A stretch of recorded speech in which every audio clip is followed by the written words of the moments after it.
see the live button. Does it mean we're set?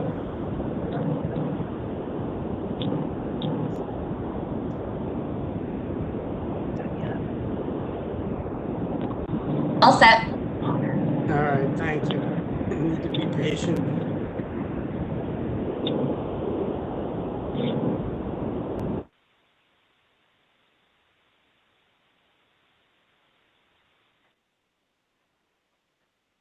Oh, I think you're muted, Commissioner.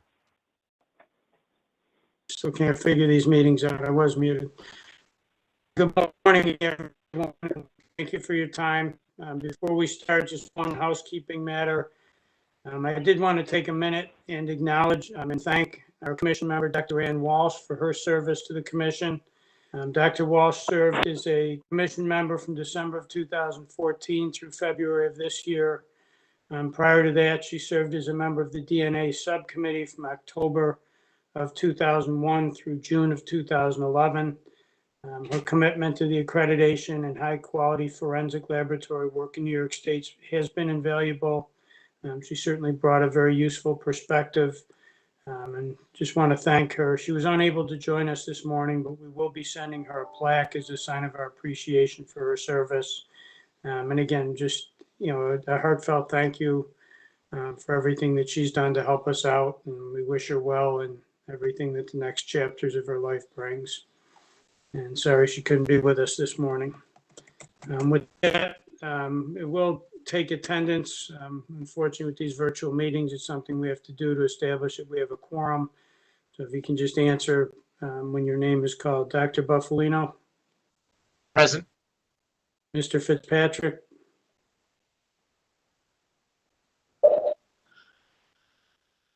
Mr. Fitzpatrick? Sorry, Mike. Thank you. Here. Sorry, Mike. Dr. Marciano? Here. Dr. Willie? Here. Ms. DeCastro? Here. Ms. Goldthwait? Here. Dr. O'Neill? Here. Dr. Dooley? Here. Judge Mazzarelli? Here. Mr. Oster? Here. All right, so I believe, did I get everybody? All right, so we do have a quorum, so thank you. We will unfortunately continue doing all of our votes by roll call as well. First item is review and approval of the meeting agenda. I believe there was an updated agenda sent out this morning, sometime after 7 o'clock. Hopefully everyone received that. If there's any discussion, we'll entertain that now, and if not, do I have a motion to approve our agenda? So moved. All right, do I have a Second. All right, Second. again, we'll have to, thank you. We'll do the vote by roll call. Dr. Buffalino? Approved. Ms. DeCastro? Approve. Dr. Dooley? Approve. Mr. Fitzpatrick? Approve. Ms. Goldthwait? Approve. Judge Mazzarelli? Approve. Dr. Marciano? Approved. Dr. O'Neill? Approved. Mr. Oster? Approve. And Dr. Willie? Approve. Thank you. The next item we have is the review and Chair, approval of. Chairman, don't Mike. forget yourself. Right, I was Oh, just going to say, Mike, you have to vote. Get this virtually now. I vote approved as well. Thank you. What will we do with Tasha? So the next item we have is the review and approval of our draft minutes of our March 12th, 2021 meeting. Those were sent out with the materials. Are there any questions or comments with regard to the draft minutes? And if not, do I have a motion to approve those? So moved. Thank you, Judge. Do I have a second? Second. Thank you. Again, we'll take a roll call vote. Dr. Buffalino? Approve. Ms. DeCastro? Approve. Dr. Dooley? Approve. Mr. Fitzpatrick? Approve. Ms. Goldthwait? Approve. Judge Mazzarelli, Approve. Dr. Marciano, Approve. Dr. O'Neill, Approved. Mr. Olsberg, Approve. and Dr. Welly. Approve. And I vote approved as well. That motion carries. Next item we have are accreditations and laboratory updates.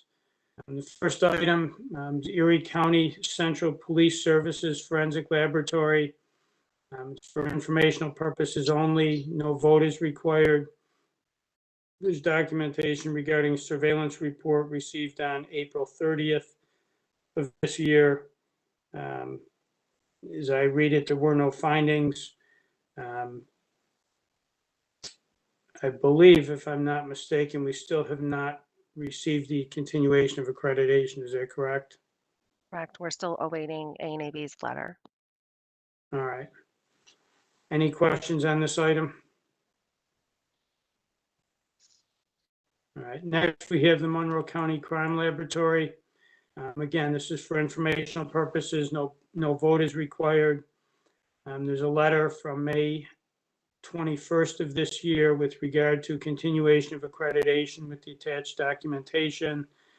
There's also documentation regarding a surveillance report received on April 27th this year. My reading of materials indicates A&AB approved the continuation of accreditation based on the surveillance assessment done in April, and that there were no findings. Any questions regarding this item? Next, we have the Nassau County Division of Forensic Services. Again, for informational purposes, no vote required. There is an email chain dated March 25th of this year with regard to an update in scope. As I read it, A&AB has updated the laboratory scope at the lab's request for a change in key technology with regard to the seized drug discipline. Any questions with regard to this item? All right, next we have the New York City Police Department Police Laboratory. For informational purposes, no vote is required. There's a letter dated May 7th of this year in the materials regarding a change in management. As I read it, Lisa Marie Berg, I believe, has been appointed Controlled Substance Analysis Section Assistant Director as of May 6th of this year. Any questions with regard to this item? Right. Next, we have the Erie County Sheriff's Office Forensic Laboratory. Again, this is for informational purposes. There's no vote required. There's a letter, the materials dated April 1st of this year with regard to continuation accreditation, as well as other documentation. There's also an email chain dated March 17th of this year with regard to acceptance of remediation work. As I read the materials in the April 1st letter, A&AB has approved the continuation of accreditation based on the February surveillance assessment and the subsequent remediation that was done that's reflected in the March email chain. My recollection is that we did review this finding and the laboratory's remediation at the March meeting. So any questions at this point? I have Niagara County. Yeah, so did I say something other than Niagara? Mike, I think you misspoke. You did say Erie, but it's Niagara. Yes, that is, so it's item E on the agenda and it's Niagara County. If I said Erie, I apologize. It's all right, Mike. They're close to each other. Come on, they're neighbors. All right. Yeah. Item F, the Suffolk County Crime Laboratory. We have, again, for informational purposes, no vote required. There's an email in the materials dated April 22nd of this year with regard to retirement of the laboratory director. There's also an email dated May 25th with regard to an acting chief and assistant chief. As I read it, Bob Jenna retired as of May 22nd of this year. And the lab is named Donald Doler as the acting chief and Constance Dinkle as the acting assistant chief. And again, as I read it, it indicates Ms. Dinkle will continue as the quality manager as well. Any questions with regard to this item?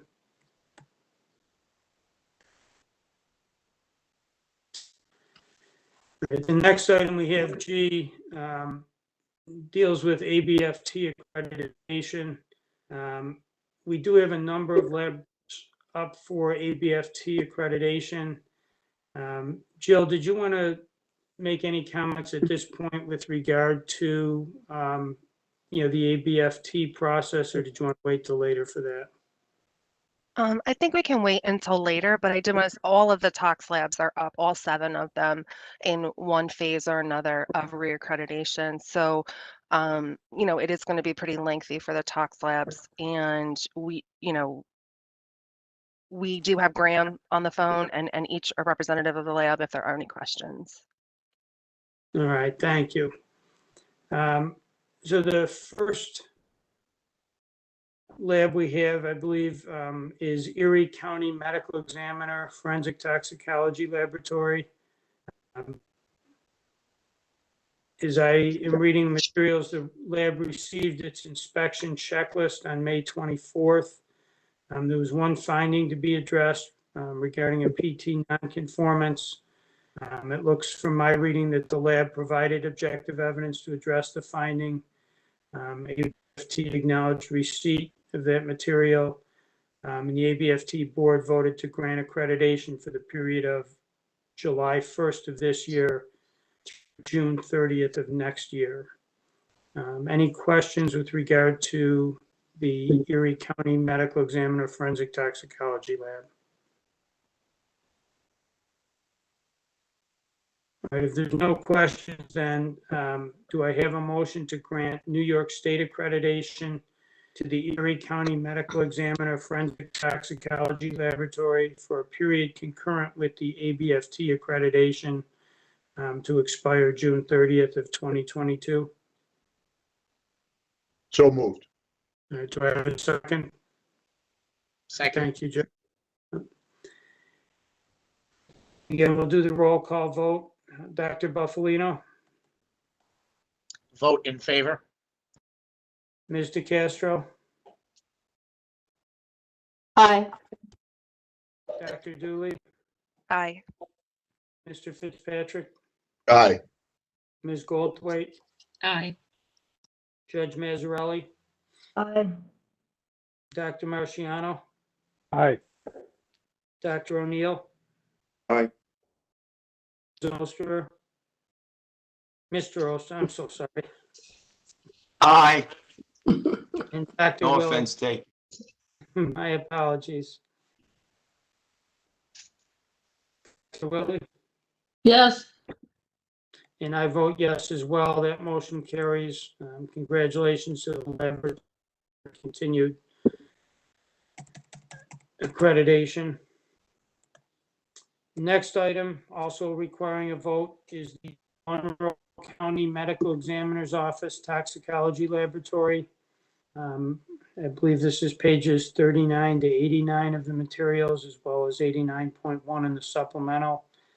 As I read the material, I've received one finding with regard to item H7, a SOP that needed to be amended to meet Abft requirements.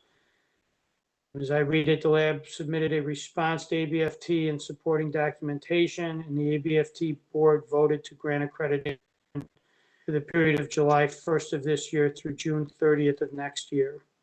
Any questions with regard to this item?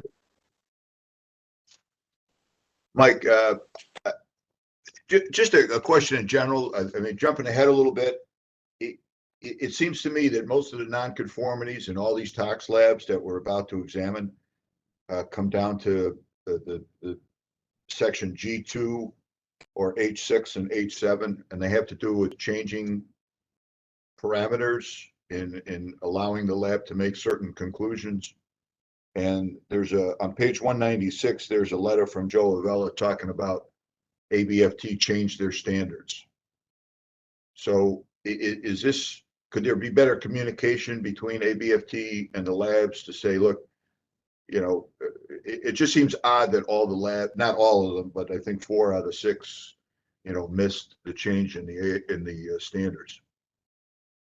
Yeah, I think that might be something that Dr. Jones, you know, that we might want him to speak to. Is he on the line with us? Yeah, I believe he is. But you're right, Fitz. It was a change in the checklist and the criteria, and hopefully Graham will get on. I did speak to him, so I don't want to misspeak. I'll let him say what he needs to. Yeah, did you want me to address that now? I can. If Yeah. you would, that would be, thank you. And thank you for being with us this morning. No problem. This was a change that was made shortly before the accreditation inspections took place. And it was an unfortunate, not a misunderstanding, but an error in the fact that the amended checklist was not uploaded to the ABFT website prior to the inspection. So in fact, the change relating to H6 and H7 in particular was made prior to the inspection process, but the inspections were conducted with the old checklist, the previous the checklist that had not been amended. And as I said, that was because the new checklist was not the correct checklist was not uploaded to the ABFT website, and therefore the lab and the inspectors that participated used the checklist that had not been amended. So that was our error in terms of ABFT. So the labs were not at fault, nor the inspectors for that matter. Yeah, What was thank the you. date That's of helpful. Are there the any? amended checklist? I'm sorry, what was the date of the amended checklist? The change that was made, the critical change that was made, I don't remember the exact date, but it was sometime in March, prior to April 1st. So the checklist was theoretically, well, was supposed to be effective April 1st of this year. The last change that was made was sometime in March. I don't remember the exact date. I think the checklist that was actually used was dated November of last year, 2020.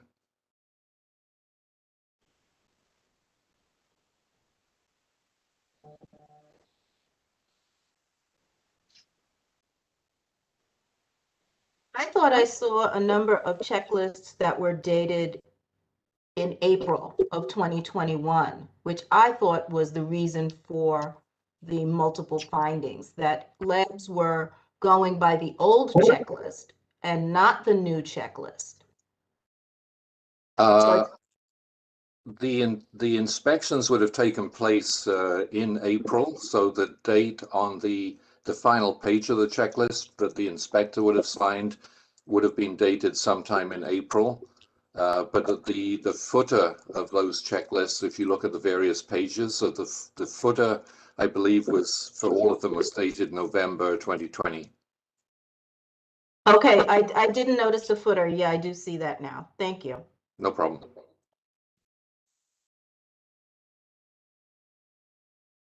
Any other questions? All right, thank you. That was helpful. All right, back to the Monroe County Medical Examiner's Office of Toxicology Laboratory. Do I have a motion to grant New York State accreditation to that laboratory for a period concurrent with their ABFT accreditation to expire June 30th of 2022? So made. Thank you. I'll second. Do I have a second? Scott, seconds. Okay. All right, we'll take the roll call vote. Dr. Buffalino, Vote in favor. Ms. DeCastro, Aye. Dr. Dooley, Aye. Mr. Fitzpatrick, Aye. Ms. Goldthwait, Aye. Judge Mazzarelli, Aye. Dr. Marciano, Aye. Dr. O'Neill, Aye. Mr. Oster, Aye. Dr. Willie. Yes. Again, that motion carries, and congratulations to the laboratory on their continued accreditation. Chair, did you count yourself as well? Oh, no, I didn't. I'm sorry. I vote yes as well. Thank you. Next, we have the Suffolk County Office of the Medical Examiner Toxicology Laboratory. And this is pages 90 to 138 of the materials and 138.1. There is a vote required. As I read the materials, the lab received an inspection in April. There were no findings. The ABFT board voted to grant accreditation for the period of July 1st of this year through June 30th of next. Any questions with regard to this item? If not, do I have a motion to grant New York State accreditation to the Suffolk County Office of the Medical Examiner Toxicology Laboratory for a period concurrent with their ABFT accreditation to expire June 30th, 2022? So moved. Motion made. All right, thank you. Do I have a second? Second. All right, Dr. Willie, thank you. All right, again, I'll take a roll call vote. Dr. Buffalino, In favor. Mr. Castro, Aye. Dr. Dooley, Aye. Mr. Fitzpatrick, Aye. Ms. Goldthwait, Aye. Judge Mazzarelli, Aye. Dr. Marciano, Aye. Dr. O'Neill, Aye. Mr. Oster, Aye. Dr. Willie, Yes. and I vote yes as well. So that motion carries. Again, congratulations to the laboratory on their continued accreditation. Next, we have the Nassau County Medical Examiner's Office of Forensic Toxicology. Again, vote is required here. This is pages 139 to 209 and 209.1 of the materials. As I read the materials, the lab did receive a remote assessment in April. The lab received 3 findings. Those findings were G2, H6, and H7. The lab did respond to ABFT with regard to each of the findings. ABFT did ask the lab to supply additional information with regard to changes to the SOPs. The lab did provide that information, and the ABFT board did vote to grant accreditation for the period of July 1 of this year through June 30th. I don't know if this is a typo or this is accurate, but this says 2023. Is that accurate?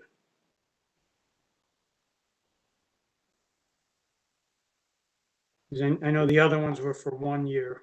Yep, all the next 4, well, 3 of the next 4 are for 2 years, and then the Oh. one is an extension.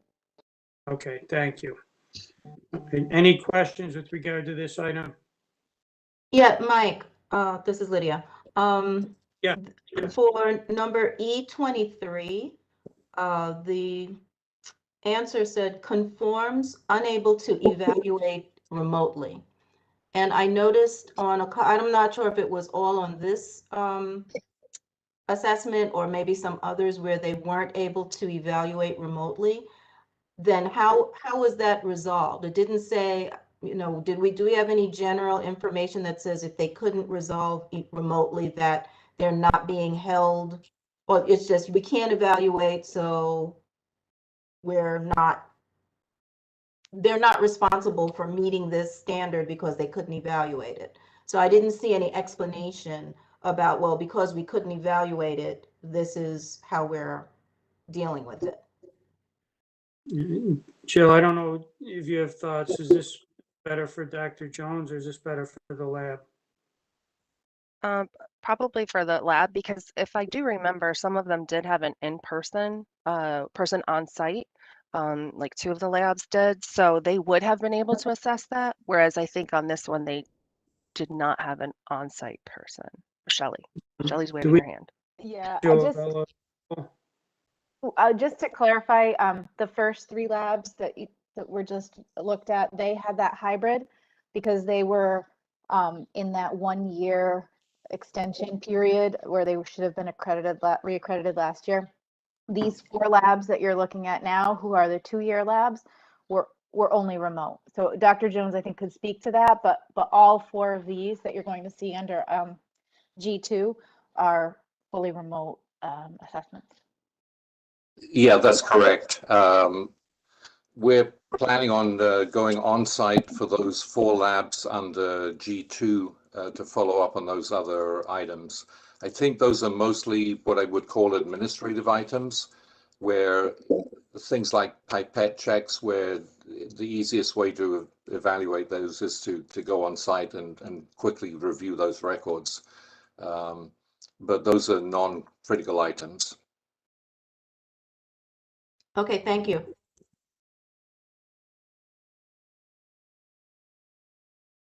Other questions or comments?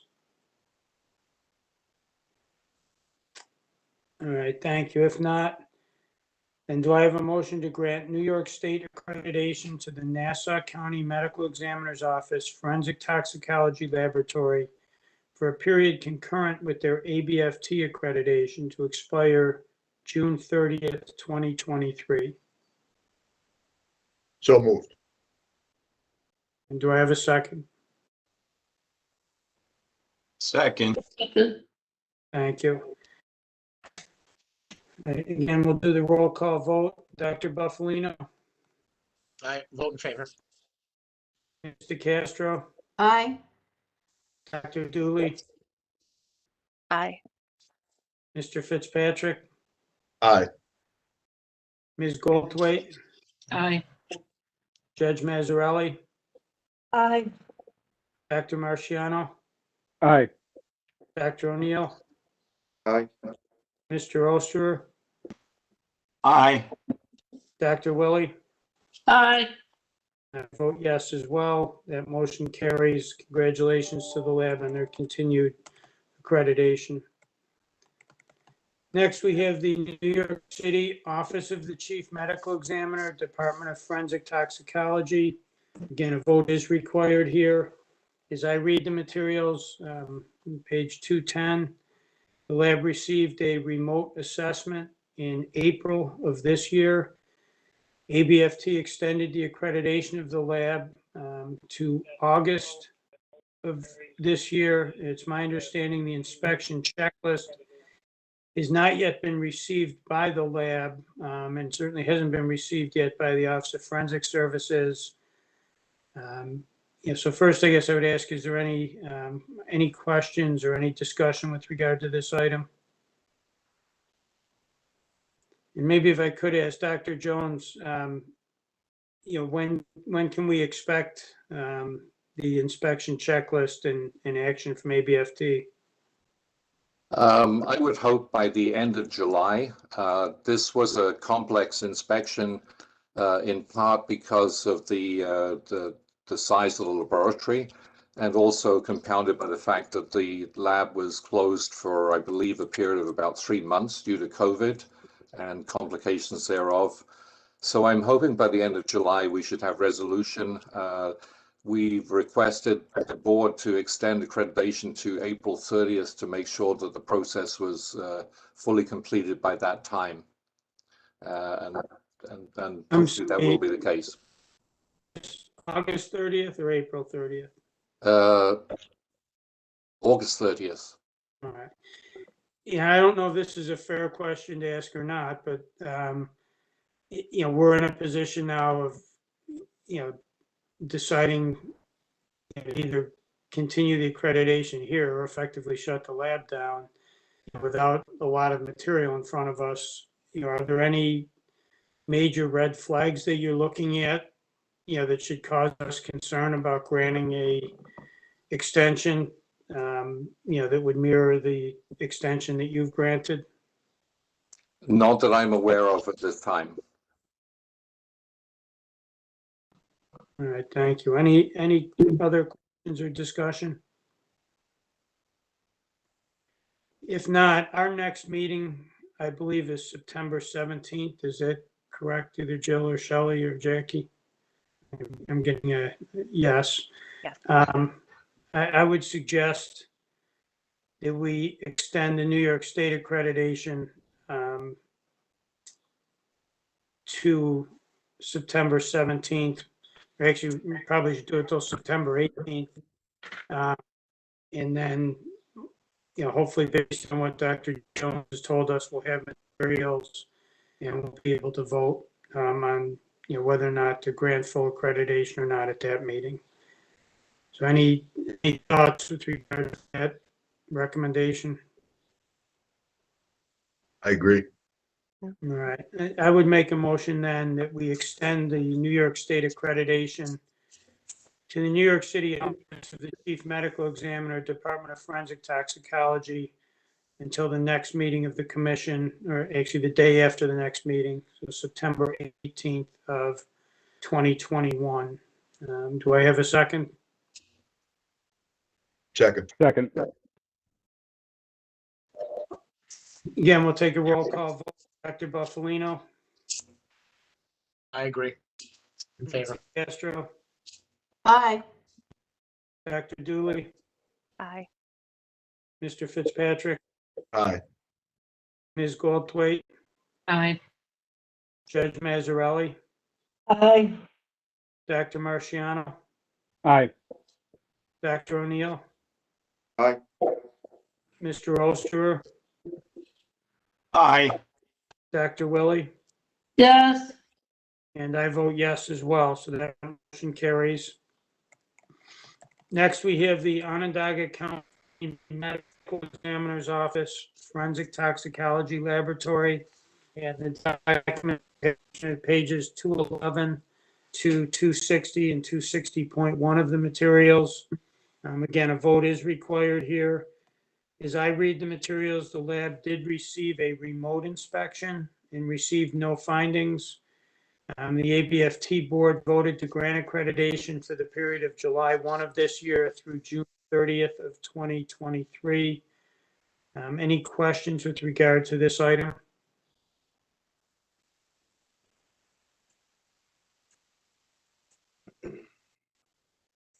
Right, if there's no questions, do I have a motion to grant New York State accreditation to the Onondaga County Medical Examiner's Office Toxicology Laboratory for a period concurrent to their ABFT accreditation to expire June 30th, 2023? So moved. Thank you. Do I have a second? Second. Thank you.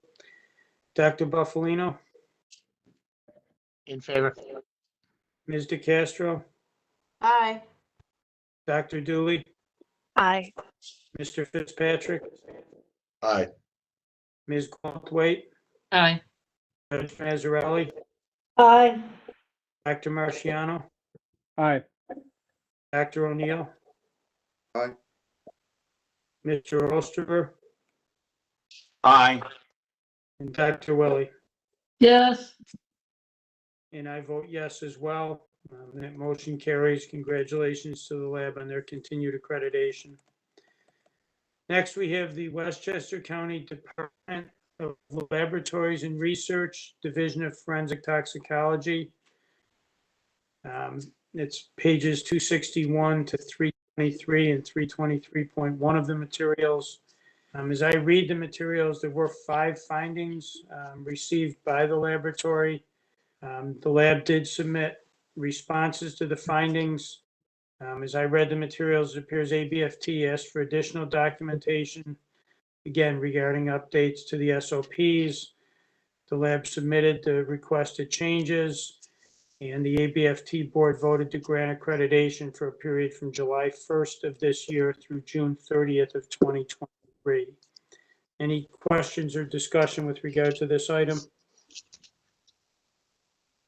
I just have one question, Mike.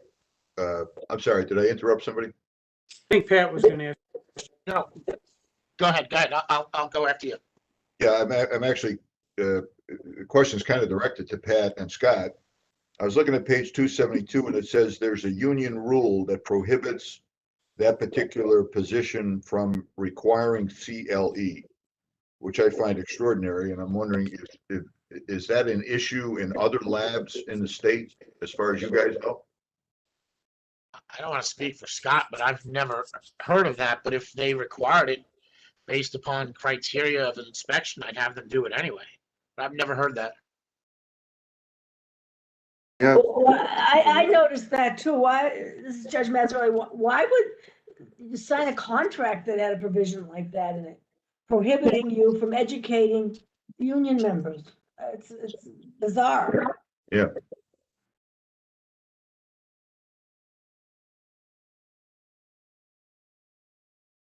And Fitz, maybe, I didn't catch that, but what was the outcome? Did they not do the CLE because of the contract?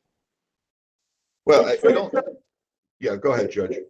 It says that the lab encourages the CE in any event, and the staff is active with respect to it, and the records are kept in the lab personnel file. So they're doing it anyway, but it appears they do it on a voluntary basis, which doesn't seem to be an issue. But to have something like that in a union contract makes no sense. Is Chris? Can we either unmute him or get him on the line or whatever we have to do?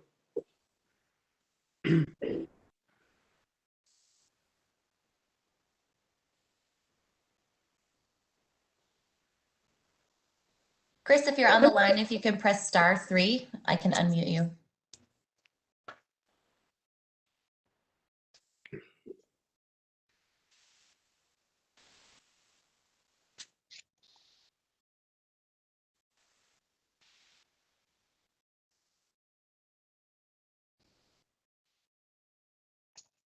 You there, Chris? I don't see anyone raising a hand. I reached out. I'm getting no response. He said he's calling right now. Just responded.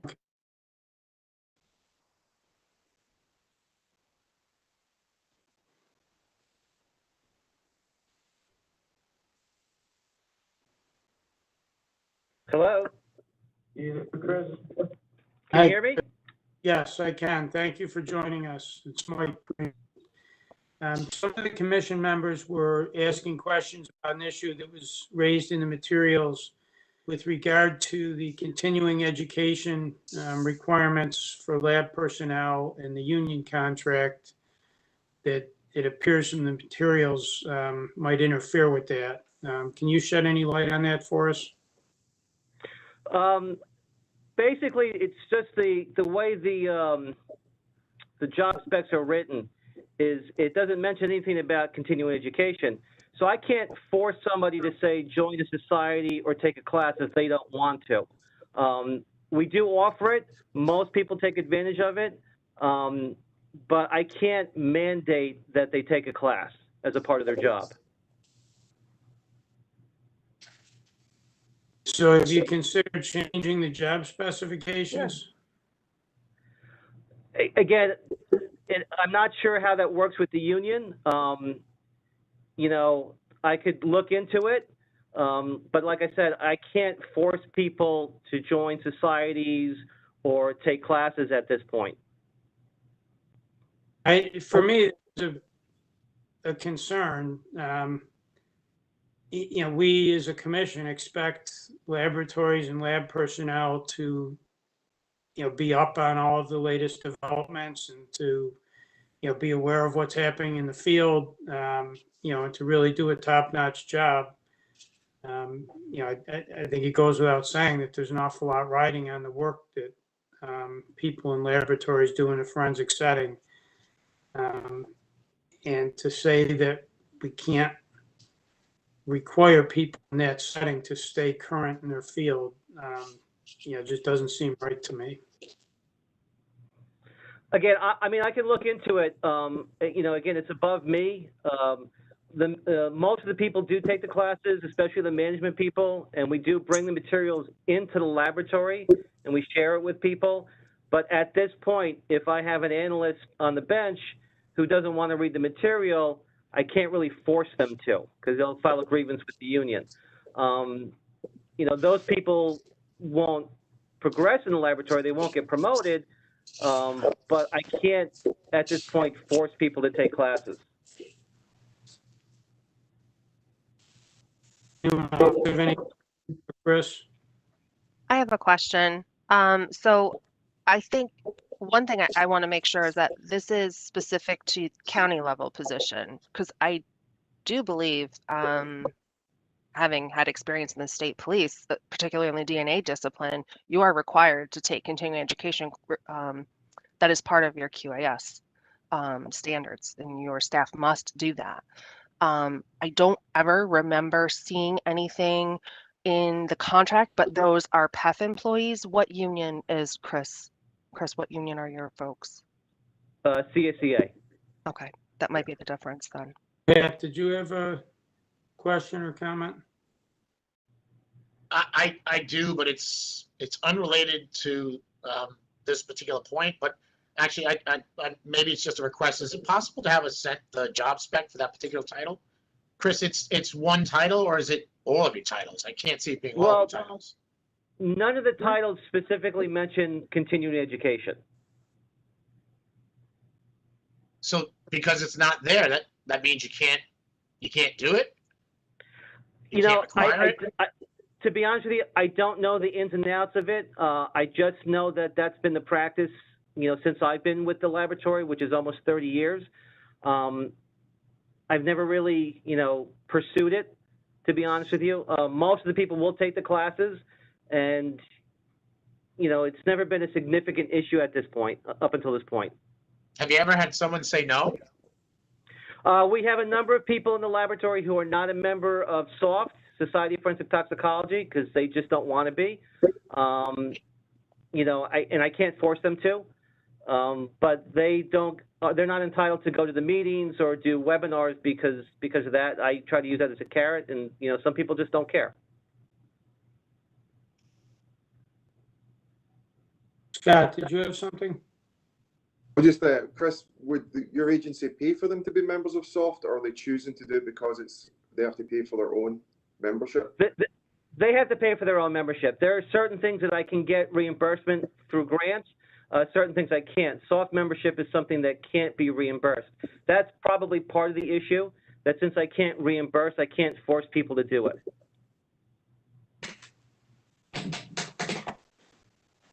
I guess I would ask Chris, I know you've referenced the fact that this is, you know, above you, you know, but I would ask that you pursue that and pursue either making a change in the job specs or whatever other change is necessary, you know, to resolve this, because it, you know, I'm probably not the best one to speak on this, not having run a lab, but it does seem concerning to me. So I would ask that you know, look into it above you and report back to us at the next meeting. Sure. Chris, if I could just say too, I would recommend reaching out to your union and seeing if, despite the job description not having it at time of interview, if you've made the person aware, kind of like travel requirements, if you say that there's a travel requirement, you know, that becomes part of the job. Also look into grant funding. They will cover certifications and some of the continuing education. That way, even though your county may not fund it, you could use your grant funding to do so. Okay. Did you have another question, Pat? Yes, I do. I have one or two more, but it's based upon some of the other criteria. Chris, G5, the significance of the regression, between non and labeled. I mean, being 1 point lower in regression, did you find yourself having to remove data points from the curve because of it? With one drop in association? No, what this really has to do with is the fact that the standard changed in November, and we had to have all the changes done by March. And that's just something that we missed when we went through all the methods. So we do use 9.9 for deuterated, 9.8 for non-deuterated. We just missed that when we had to update everything in such a short period of time. Okay. I usually with a drop of 100th in correlation, it's usually not that big of an issue. I just wasn't sure whether you guys found yourself pulling points, but it was more of a change in policy. And then the last question I have, it's the PT situation. I think I remember Betsy saying this in the past too. It's always we weren't able to essentially ID the right substance because of time constraints. So it just that you couldn't run another assay to. It looks like everything's you're calling the precursors, but not so the actual ID in the PT test. No, what happened with this one was it was a methamphetamine. The result that we reported was biased, but by the time we got the report back, we retired the instrument. So we upgraded the instrument, so we're going through a whole validation process. So I can't evaluate, that instrument anymore because we don't have it anymore. Okay. My thing was the time constraint, where you're just handing out PT tests just with insufficient time to be able to run the number of screens. That's the T series for CAP.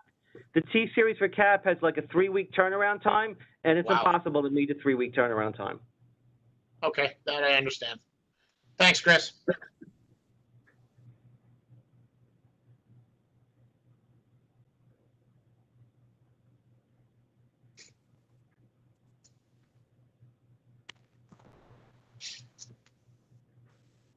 You're muted, Commissioner.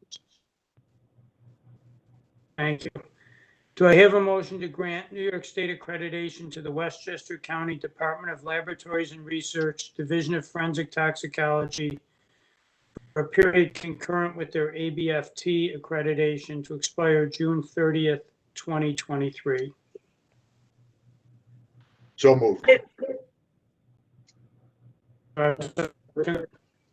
Second. Dr. Buffalino? In favor. Ms. DeCastro? Abstain? Dr. Dooley? Aye. Mr. Fitzpatrick? Aye. Ms. Goldthwait? Aye. Judge Mazzarelli? Aye. Dr. Marciano? Aye. Dr. O'Neill? Aye. Mr. Osterer? Aye. Dr. Willie? Yes. And I vote yes as well, so that motion carries. Congratulations to the lab on their continued accreditation. Next, we have the New York State Police Crime Laboratory. This is on for informational purposes only. There's no vote required. There's a letter in the materials dated May 28th of this year with regard to a change in management. As I read it, Acting Major Brian T. Caldwell has replaced Major Nicholas Banbury as Assistant Director effective 7th of this year. Any questions with regard to that item? All right, thank you. As I read it, that completes that section of the agenda. And the next section we have is Section 5, Old Business. The first item there is a familial search update. Jill, do you want to give us an update, please? Unmute there, okay. So for the familial search program, we now have received 47 applications in total, with 8 resubmissions and 2 renewals. Of those, 28 have been approved, 2 withdrawn, and 13 rejected. We have 4 pending. Of the 28 that are approved, we have 9 that are in queue or in process, and 19 have been completed where we have given the results training. How many were rejected? 13. Jill, I think I've asked you this before, but when you reject them, you don't just say rejected. You point out why, and if there's a defect, encourage them to correct it. Am I right? Absolutely. Yeah. If there's if it's a case requirement that's not met or a sample requirement that's not met, then we will inform them of that at the time of rejection.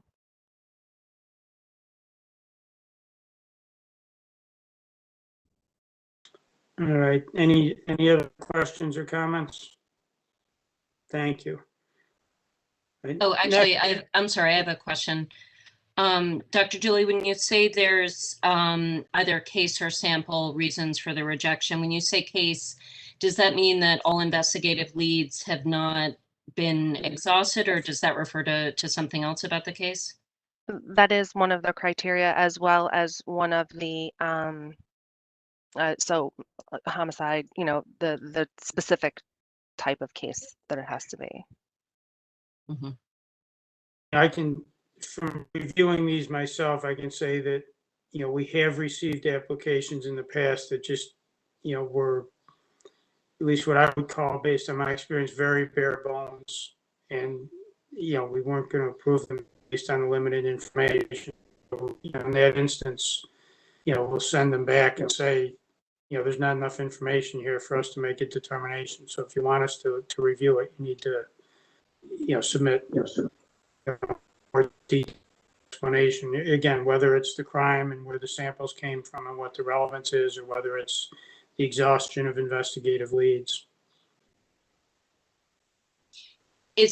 How do you determine if investigative leads have been exhausted? Is it so case specific that you don't have a set of guidelines? Are there published guidelines? Are they internal to DCJS, or sort of how do you determine that?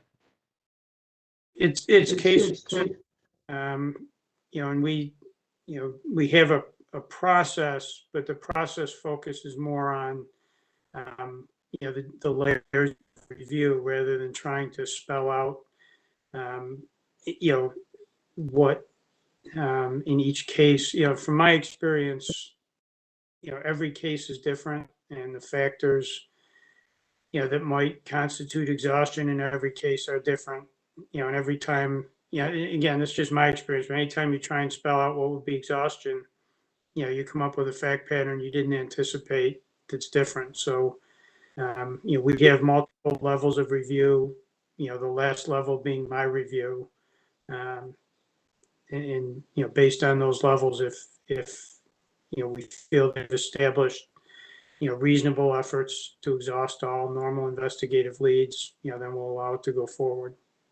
But there's not, in answer to your question, there's not a written set, there's not a checklist that says, in every case you must do A, B, C, and D, otherwise we're not going to approve it. And sorry, I guess just my last follow-up question is this documented somewhere that's eventually turned over to the parties in any case that may develop from this investigation? So for instance, if you send back a case saying, hey, you haven't exhausted your investigative leads, and then they come back and have met the requirements, and there is a familial search which eventually leads to an arrest and prosecution, is there somewhere documented why you believe the original investigative leads were insufficient? Like, is there records of this sort of review, or? So the first thing is we would never say you haven't exhausted them. What we would say is, based on what you've submitted to us, the paperwork in front of us doesn't document that, because we don't know whether they did more and didn't put in the paperwork, or they didn't do more. So we're simply passing on, what they've put in the written material. I, suspect that in some cases, it was just very poor writing as opposed to lack of work, but we don't know. We're simply saying, based on what you gave us in the written documentation, we can't act on this. If you want us to act on it, you need, you either need to supplement it by describing what you did, or you need to do more work. We don't know which one it is. In terms of documentation, the submitting agency, obviously has a copy of everything they submit to us. So if they submit, there's a formal written application. If I'm not mistaken, Jill, is that posted on our Is it on our website or posted somewhere? Yeah, the written application is on our website as well as a sample application of how to fill it out. We also have a supplemental form process so that if we do receive it, we feel as if it's not detailed enough or we have questions, we'll use this supplemental form in order to add to the application. So that way we're working with the agency and trying to get the details. It's not like the tax department where we just say, reject it and you don't get any explanation. We'll try and reach out. So, to your question, every agency that submits has what they submitted to us. So whether it's an initial application, whether it's a supplemental application, so if there's subsequently a prosecution, they have that. I would assume that, that's part of their discovery obligation. So we're, from our perspective, we're not weighing in on that process. That they have the same thing we have. They're sending it to us.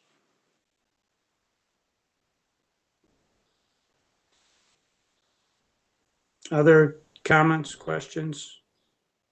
All right, thank you. All right, next we have item B, which is the STR mix software issue. This has been back and forth between the commission and the subcommittee. Jill, do you want to give us an update on this issue? Sure. At the last subcommittee meeting, there was extensive conversation and presentations regarding the STAR mix issue. And because of that, there were actually more questions that needed to be answered. And unfortunately, due to time differences, we didn't have the representation from ESR on the line to answer right then and there. We are going to hold a special session meeting on June 16th, where we will answer all of the other questions that have come up. And the subcommittee plans to then finish its discussion and provide the commission with guidance for your next meeting. Any questions regarding that item? All right, if there are none, I would ask that we put this on as an agenda item in our next meeting, please. Thank you. Next, item C, investigative genetic genealogy update. I believe there is a letter in the materials from April 2nd of this year with regard to the NYPD use of investigative genetic genealogy. I assume everyone's seen the letter, so I won't try and summarize it. Also, our prior point of contact at the Department of Health was obviously Dr. Walsh. It will now be Beverly Rausch. It's my understanding she's available to answer any questions with regard to what, if anything, is happening on the Department of Health end. So any questions with regard to this item? Yes, Mike? Yes. I did have a conversation with Ann Walsh on the side, all right? Regarding her conversations regarding whether or not this endeavor on the part of the New York City lab would be subject to New York State Health Department review comparable to that which was done for Parabon. And New York City, of course, has the position that they're not subject to that review. But Ann's concerns were that this process is comparable to that which is being done by Parabon and has not been subjected to the kind of rigorous validation review that was done. So if DOH is not going to do it, is the DNA subcommittee going to do it? She was happy to share and has shared by her participation in the DNA subcommittee that process. So as proposed by the New York City lab, they're bypassing familial searching, genealogy as reviewed by the system DCJS is set up, because they're not using the DNA database, they're using publicly available SNP databases. The issue of whether or not they're validated, their methods are validated for doing SNP profiles is another issue.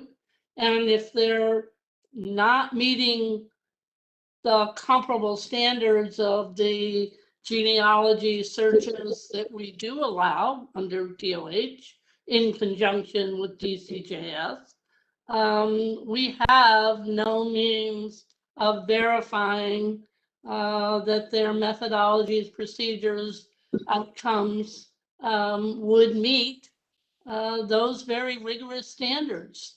So they're saying this is what they're doing, doesn't mean that's what they should be doing. So I raised that concern. I don't know how we resolve it. Yeah, no, I think you raise, a number of points that, are very important. One question in my mind is what jurisdiction do we have? Generally my understanding is our jurisdiction is limited to public forensic labs in New York State. Whether this qualifies as within that umbrella or not is less than clear to me. So that's one issue that I think we have to resolve. From a policy perspective, I hear your points. I would note too that there's an article recently, I think in the New York Times, indicating that both Maryland and Montana, I believe, dealt with this legislatively. And I know Maryland's requirement was basically for judicial intervention before this was done by statute. So you'd have to go to and get an order. And I believe Montana also involved the same type of process. So, I guess one suggestion I would have is, unless other people have thoughts on it, we could have counsel's office look into whether or not, there's an argument we have that the commission has jurisdiction here before we try and act. But open to other thoughts or suggestions too. I hear your points and I think they're good ones. Well, would we have the option of doing something similar to what we've done with ANAB and ABFT and say that for labs subject to DCJS forensic oversight, that we're going to contract, if you will, with an accrediting organization, and because for comparability's sake, we're going to use the New York State Health Department program. Just for this category, we're not asking New York State to grant the accreditation health department. We're asking them to be our validation reviewers, that the DNA committee could ask that all of the same documents be submitted to DOH. And Anne's leaving. Anne has left, but her successors are still there and doing these kinds of review. As I understand it, our jurisdiction comes from statute, and it comes from 995 of the executive law, and I think we need some basis in that statute to say that we have the power to regulate or oversee in this area before we can, ask someone to go in, whether it's the Department of Health or ANAB or ABFT. And I don't mean in any way to diminish the points you raise about work being done, in the absence of oversight. I think those are very important points. I'm just not at all clear we have the jurisdiction to do this. Well, we regulate this lab. What lab? Mike, if I could make a point, sorry. Yeah. To do DNA work. But wait, what lab are you talking about? What? What lab are you talking about that you say we regulate? The Dr. Karamsky's lab, don't we? I don't, and that's why there's it's hard to follow. Yeah. So NYPD, that portion of it, that would be like their investigators, not their DNA analysts that are doing the work. If they're a lab doing DNA analysis for forensic purposes, and they say they're doing it to identify perpetrators, whether or not they do SNPs and genealogy analysis or STRs, our law doesn't restrict. I They're don't, a lab doing DNA. as I understand, you know, and again, maybe I'm wrong on this, but as I understand it, they're not doing SNPs. Someone else, another lab like Parabon or someone is going to do the SNPs for them. And then Parabon, I think, is indicating that they're going to give them a final product as a result of the SNP analysis that Parabon does, that's then capable of being, you know, somehow compared against or run through these publicly available databases. Well, if that SNP lab is not publicly operating, DCJS lab, right? Then they're subject to DOH approval as a SNP lab. Yes. Yep. And then in order for the SNP lab to be doing the work for genealogy review, the genealogy bioinformatics is subject to DOH. I mean, I don't think the police lab in New York City can have it both ways, claiming they're not subject to DCJS lab oversight and not subject to DOH oversight. So, and if I could just say, I had a conversation with Bev, with Beverly Rausch about it. Sorry. Scott wanted to weigh in. I just want to give him a Thank you. chance first. And I think, unfortunately, there's different terminology. So there is no NYPD lab involved with genealogy. I think I have to make that clear. I'm the lab director for the NYPD lab, and we do not do any DNA testing. DNA testing for New York City is done by Tim Cooperschmidt's lab under the OCME, the medical examiner. They have a DNA laboratory. So you keep mentioning the NYPD lab. There is no NYPD lab associated with the letter in front of you. As I think Jill was about to allude to, this is by the NYPD. The letter you've got in front of you is from the NYPD in regards to their investigators, and that they would do genealogy investigations, but would use laboratories to do the SNP typing as approved by DOH. But the investigative genealogy part would be done by investigators in the NYPD, not the NYPD laboratory. The NYPD, so again, unfortunately, there are the differences, different organizations, different labs. There's 3 labs in New York City. One is toxicology, one is DNA. They all fall under the OCME. And then the NYPD lab has trace evidence, firearms, and controlled substances, which is the lab that I'm the lab director of. So the letter you've got is from the NYPD. But NYPD wants to do genealogical bioinformatics analysis of SNP results. No, they want to do based upon the letter that I read, because I'm not involved in this program, but based upon the letter I read from Deputy Chief Katranakis, it says that they want to be involved in investigative genealogy. They are not interested in bioinformatics. That would be done by a laboratory approved by DOH. Right. Bev is on the phone as well. But what this process now does is, instead of them wholesaling out to Parabon or Bodie, who are both DOH approved for the entire process and getting that name in hand, they have now been approved by DOH, Parabon and Bodie, for what would be more of an abbreviated analysis, but still would include the full SNPs profile from the wet lab that's DOH approved, and then goes back to Parabon or Bodie for a portion of the bioinformatics, where on that report would be provided to them what I call like a plug and play profile, which then is uploaded into a public database. So there's no analysis going on by the NYPD or any law enforcement agency that would utilize this route. They're just getting a profile that then they could put into the public database. If they're plugging that data into public databases for the purposes of doing an analysis to identify a suspect, are they doing anything different than familial search? Are they doing anything different than what the agencies that are using Parabon or Bodie are doing? No, I would have to let Bev speak to that. well, Are you on the line? Is Bev on the line? Yes. Yes, this is Beverly Roush.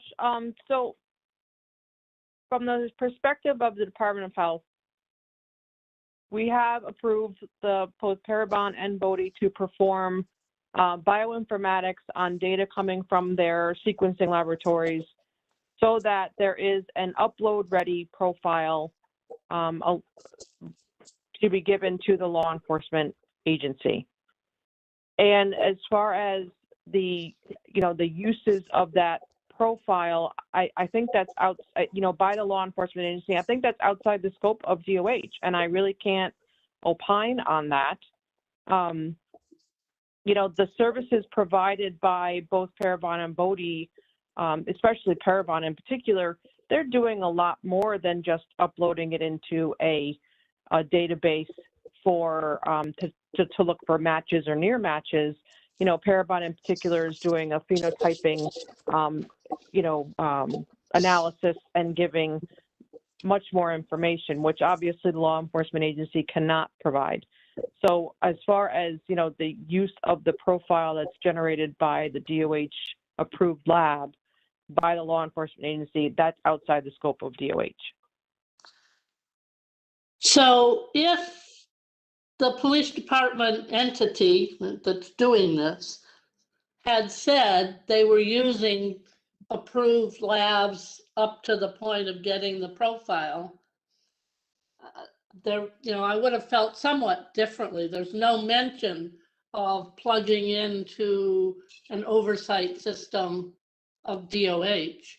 The issue of whether or not DOH can regulate who does what with these profiles, yes, it's a long-standing issue. But they are using it to identify potential criminal perpetrators, suspects, from genealogical familial databases. And I'm very uncomfortable that they're bypassing the training that's offered for familial searches, the how do you use it, how do you approach the members of the genealogical database that now identify possible families. They're bypassing whether or not they've really exhausted all other review. Mike, you don't get to look and see when they're going to do this. They're going to do this anytime they feel like it. I'm not happy with this proposal. And I hear what you're saying, but I guess, I go back to the question. We're a body that acts based on a grant of authority from a statute. And I don't see, at least in my initial reading of it, where we have authority to stay here. If someone has a different reading of it, I'd certainly be happy to entertain it. Well, as you know, Mike, I've always seen our authority somewhat broader than, and I think there could have been much better collaboration or whatever with DOH to make sure that we were comparable in some of our systems. But I don't know. I think this. I will ask staff to look, and Natasha, maybe if you can do this for our next meeting, is to, review the statutory grant of authority and review the letter, and just, see whether or not you think based on that statute, there's any argument that the commission has jurisdiction here. And if anyone else in the commission wants to look at that same issue, by all means, please do. Dr. Marciano? Yeah, I just want to point out one major difference, I think, is the fact that these are publicly available databases as opposed to databases that are regulated by the local, state, and national, quota, essentially. So that might be one aspect to consider in this. But I do agree they don't have the training associated with this type of a search, which might be relevant. Yeah, all the more reason as a publicly available database that the individuals whose data is in those databases has no clue that they're going to get wrapped up into some kind of criminal investigation because that data is there. No, they opt in now. All They the do public opt in. databases require them to opt in and understand what that means. So you opt No, in to they're allow it to have it. The opt-in consent says nothing about these kinds of searches. Yeah, and I think those were issues that at least the Maryland legislation dealt with. And I believe the Montana one too, but so I think you're raising legitimate points. I'm just not, I don't know where we've seen a place where we have jurisdiction, but we'll look at it. And again, if anyone, I'd encourage other commission members to look at it too. And if someone feels, based on a review of the statute, or precedent, that there's an argument to be made, we have it, certainly happy to listen to it. Okay, thank you. No, thank you. I appreciate the points you've raised. All right, if we can also then include this item in our next commission meeting as well. Thank you. Could I just ask, would it make sense also if maybe a representative of NYPD is on the line now or could be available in the future for questions? That might be helpful as well. Sure. Do we have anyone from NYPD on the line? I don't believe we do. All right, so maybe if we can ask either Deputy Chief Katranakis or a representative to be available at the next meeting, just so we can have a clear understanding of what, if anything, they're either doing or intending to do. One question maybe Dr. Roush could answer now is, I guess I'm just a little confused about this plug and play notion. Will the NYPD have a person's SNP profile? Will they be in possession of a person's SNP profile? Presumably they would in order to upload it. But that's one of many questions I have, and I do share Dr. Wiley's concerns. Yeah, it's my understanding that they would be working with a laboratory that had been approved. I'm assuming from what I've seen, a laboratory like Parabon that had been approved by DOH for their purposes, and that they would get the SNP profile from that laboratory. If I understood what Beverly Roush just indicated to us, I think that was the process that she just described.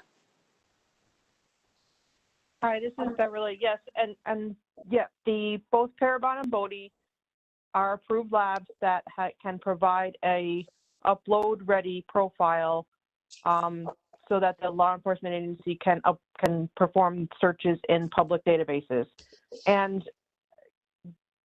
this is really just another version of the same product that they were providing even when they were doing their full service. At the end of the day, that law enforcement agency could have gotten the file of that SNP profile and done their own searches in addition to what Bodie and Parabon were doing. So I don't see much difference as far as what was approved previously for investigative genetic genealogy for the DOH regulated laboratories and what's being offered now.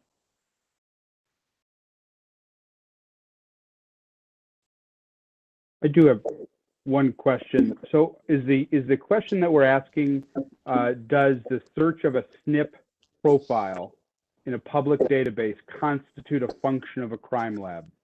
Right? Is that at the root of it? And if so, then the New York State Commission would have jurisdiction. Is that accurate? Arguably, if that search constituted laboratory work or laboratory function, it was by a public entity, IPD, then yes, I think you could name it. But if that's not a lab function, the investigative function, then I don't see if we have any jurisdiction. So yeah, I do think relevant questions.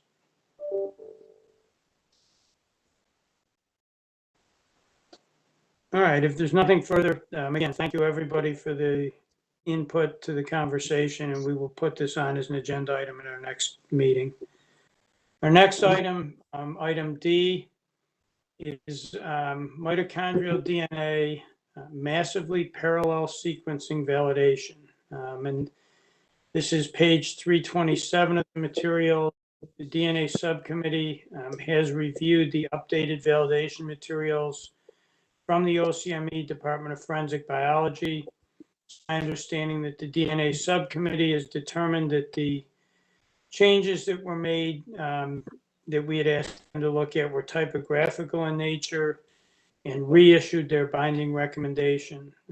We had previously looked at this at a prior meeting and sent it back to the DNA subcommittee because there appeared to have been some changes made from the time it originally was at the subcommittee to the time it first came to the commission.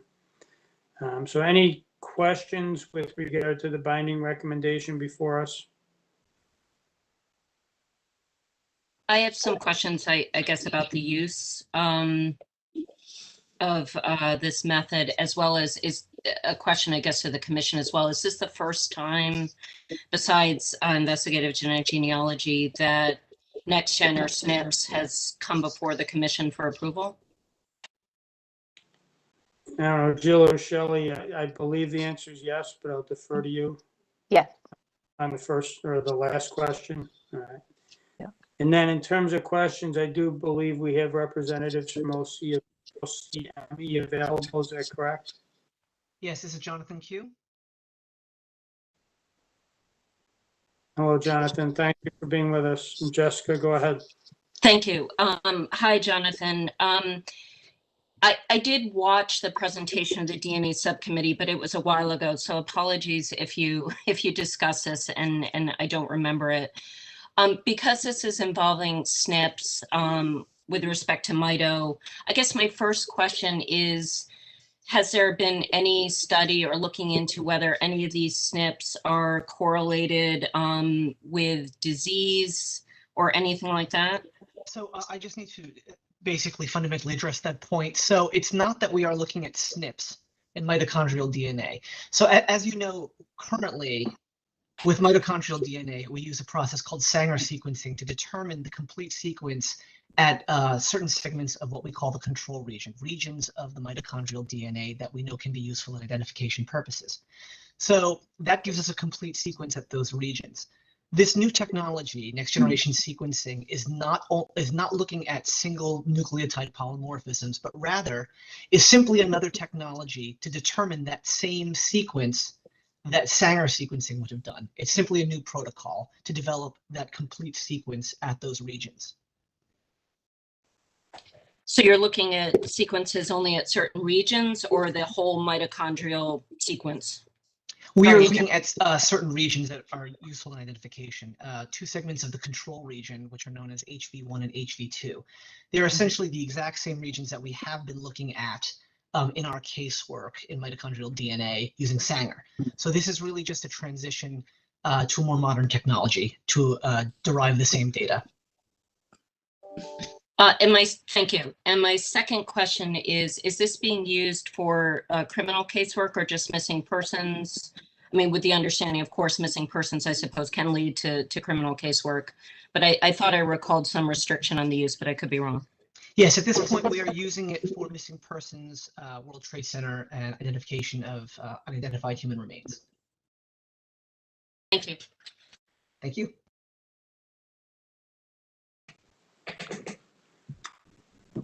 Other questions or comments?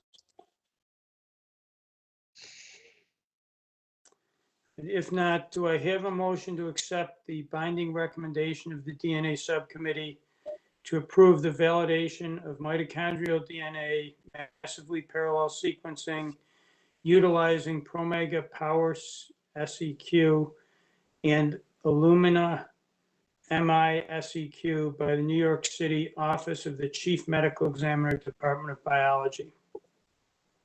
Motion made. All right, do I have a second? Second.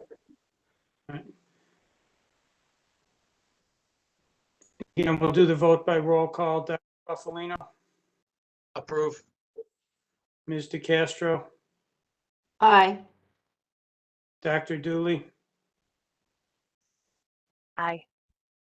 Mr. Fitzpatrick, Aye. Ms. Goldthwait, Aye. Judge Mazzarelli, Aye. Dr. Marciano, Aye. Dr. O'Neill, Aye. Mr. Osterer, Aye.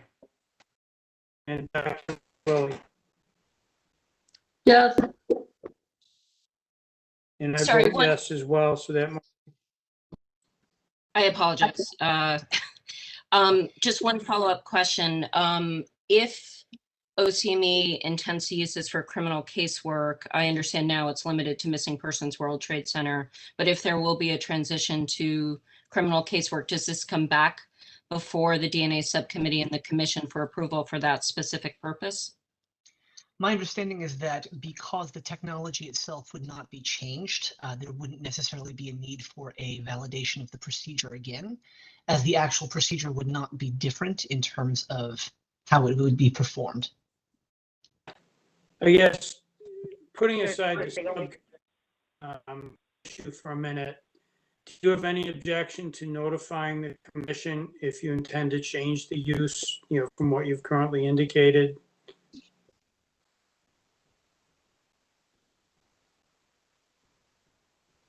There's a question to the OCME. I see. Is anybody else from management online from OCME? Hi, this is Craig O'Connor, DNA Technical Leader. As I recall, the DNA Subcommittee did not just restrict it to be used on missing persons cases in World Trade Center. We do intend to use it for criminal casework, although that is very rare. And what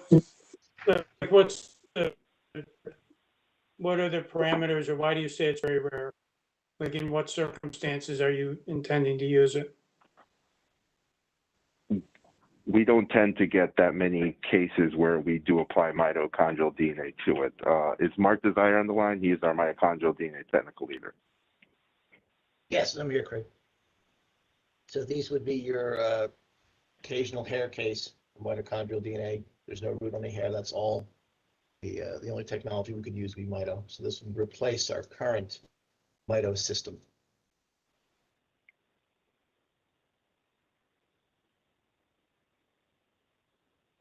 And any other questions? All right. And I think I was the last one to vote, so I vote yes. And that motion carries. So next we have 6 new business. The first item under new business is a letter regarding the DNA data bank that we received Wednesday, I believe, from Brian Gestring. There's no vote required on this. It's on for informational purposes, but seeing this letter was circulated rather widely, I did want to at least give the commission some context. As I understand the letter, it's a little hard to follow at times, but I believe it refers to 3 specific cases involving samples that were received for the DNA database. The first one that I believe it refers to was a situation where the person collecting the DNA samples made an error during the collection of 2 samples and mistakenly filled out the submission form in duplicate for one offender rather than filling out 2 separate forms for 2 offenders, and then sent those in to the DNA database. So the 2 samples came in both with the same offender information, when in fact there should have been information in there for 2 separate offenders. Those samples were processed, were entered into the DNA database, as I understand it. There was, and I believe that happened in late 2016. In early 2017, there was a hit. A hit notification was initially sent out. I believe that happened on February 2nd of 2017. And on February 27th, the error was discovered based on further work that was done between the state police and the Office of Forensic Services. And on March 3rd, the all parties involved were notified that initial hit notice, was not accurate, and the proper information was sent out. There was no action that was ever taken. Nobody was arrested. Nobody was prosecuted. Nothing happened between the time the initial notice went out and the correction went out. The second case, as I understand what the letter refers to, involved an incident where, again, a collection occurred, and the person that the sample was collected from falsely represented themselves to the collector as their brother and gave the brother's demographic information. The sample was sent into the database with the brother's demographic information. It was initially entered using the brother's demographic information. There was a hit. A notice was sent out, as I understand it. Subsequently, based on another sample that was received and processed by the database, the error was discovered. Investigation then uncovered exactly what had happened in terms of the collection. The information was sent to anyone the hit notice went to, letting them know that the hit notice was not accurate. And again, in this instance, there had been no action taken between the time the hit notice went out and the time the correction went out. Again, there was no arrest, there was no prosecution, there was, no action involving the individual subject to the hit notice during that time. The third incident referred to was an incident, as I understand it, where a collection error occurred, where the collector was filling out the demographic information, collecting the swabs, and then putting the swabs in after the envelopes were filled out with the demographic information. And there was a switch where the collector put the wrong swab in the wrong envelope. So it resulted in there being two envelopes, the demographic information in, but the swabs were switched. And the swab for the first envelope was in the second, and vice versa. They were sent in to the database. They were processed. They were put in. There was a hit notice.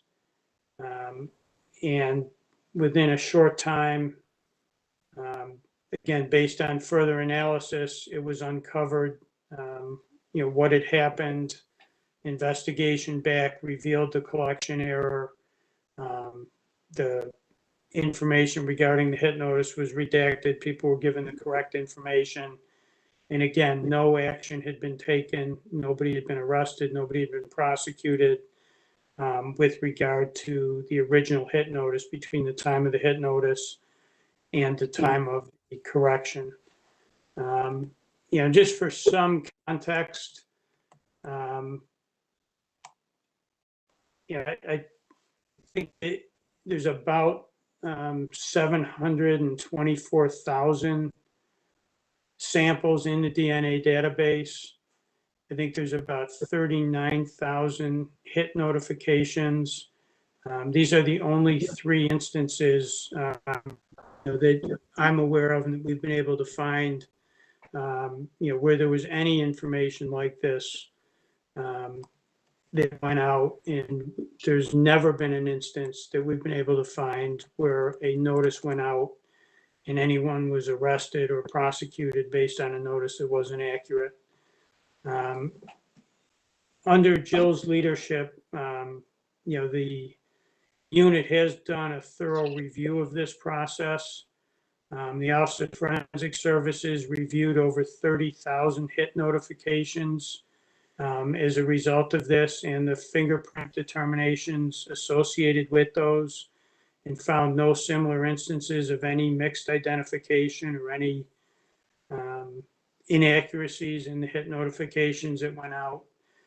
And then in addition, Jill and her team have made a number of improvements to the process itself in terms of how these are processed. And in a minute, I'll let Jill speak to that, but just two other issues in the letter I wanted to address. The first is that the issue makes allegations with regard to the governor and a meeting of the commission.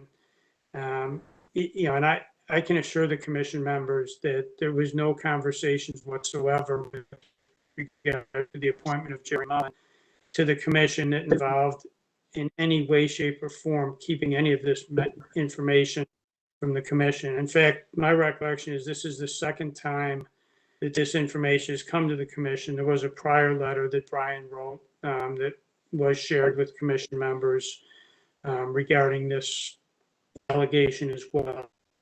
You know, Brian served on the commission as a member of as the head of the Office of Forensic Services. By statute, the person serving in the role as head of the Office of Forensic Services is a member of the commission. When he ceased to serve in that role, his position on the commission ended. You know, it'd be no different than me. I serve on the commission and serve as head of the chair of the commission, you know, by means of my job as head of DCJS. And, you know, if I decide to leave and become a professional water skier, I will no longer be head of the commission. And Brian's was no different. So, you know, any action that was taken appointing Jerry Mullen had nothing to do with Brian sitting or not sitting on the commission.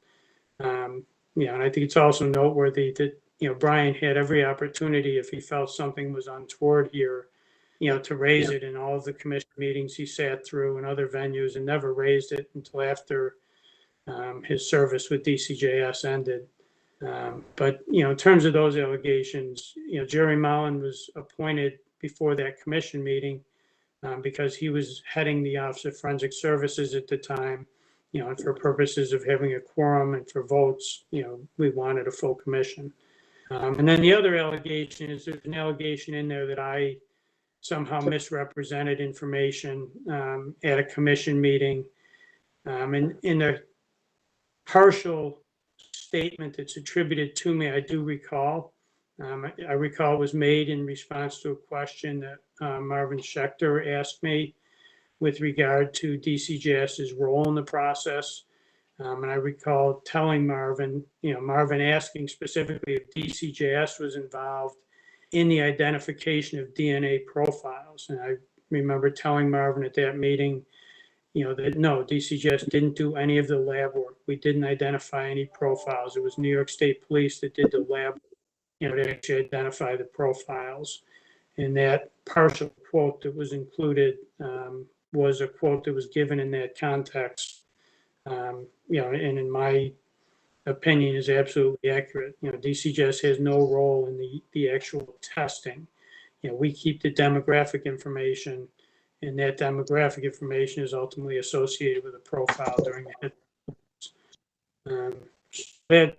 Those are the issues that I wanted to address. Jill, if you could, you just give the commission a brief overview on the steps that you and your team have taken to improve the process in terms of how the DCJS side of the database is handled, and specifically around the fingerprinting and the demographic information. Absolutely. In all three instances, there was a comprehensive latent cause analysis done, which, you know, involved having interviews, stakeholder meetings, making process changes. So several of the process improvements that we have made over the past 3 years have been requiring the biometric confirmation or the fingerprint verification prior to the approval process. So when a sample submission form comes in, that submission form is run through also now, it is now, we use the automated SAVIS system to scan the prints and confirm the identity of the offender on the submission form. And at that point, when we do receive a positive identification for that, it is sent over for processing to the state police. So it is done in a different workflow process. We no longer accept insufficient prints or no prints on a submission form. It is a requirement in order for upload into the database. We also, for the historical samples that may not have had prints or insufficient prints, have generated an alternate notification letter that specifically states that the biometric confirmation was not possible due to insufficient quality or no prints being present on the form. So in conjunction with that, now during the HIT process, we also require a secondary biometric confirmation. So prior to a HIT notification being distributed, we are sending them down to the State Identification Bureau for a secondary confirmation. This is where an examiner evaluates and a second examiner verifies regardless of the initial determination. The prints must be a positive identification for the one format of the letter that would say biometrics have been confirmed. And then if it's insufficient or not present, like some of the historical samples are, then we use the alternate letter clearly stating that the offender's identity was confirmed only using biographical data. If a sample is found to not match for some reason, the sample is immediately removed from CODIS and no HIT notification would be issued. But of note, that has not happened to date.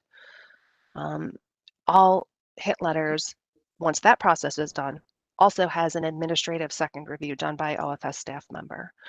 And what they do is they reconfirm eligibility requirements, make sure that they're met, including the submission form to confirm the biometric confirmation and any additional biographical information, qualifying offense, documentation, and accuracy of all the information that is in the letter. Again, as I said, we do automate the biometric process now. That is a process improvement that we put in conjunction with the State Identification Bureau. So there is no more manual examination of the fingerprints on the front end unless the system cannot identify it. And then when that does happen, there are two examiners that must review it and agree on the determination. So as you can see, we are always making new process improvements.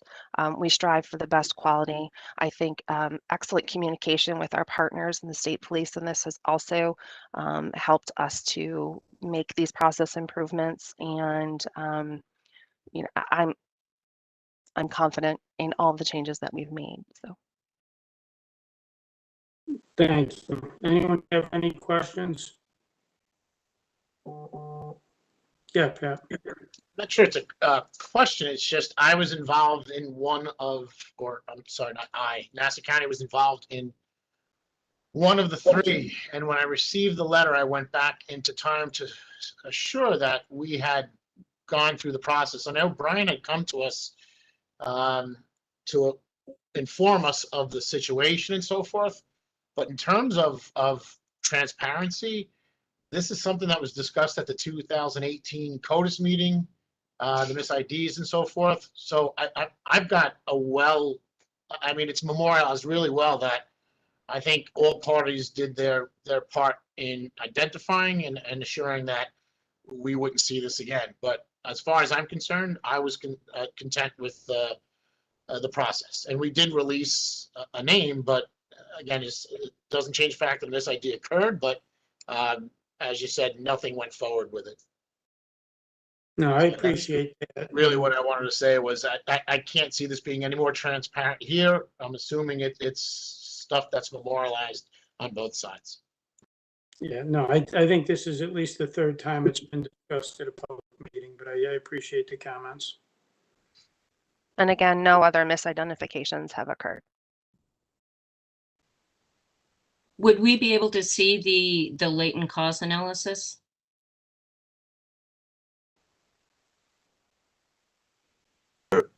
The guy lied about who he was. I mean, what's I was the gonna say- analysis to be done?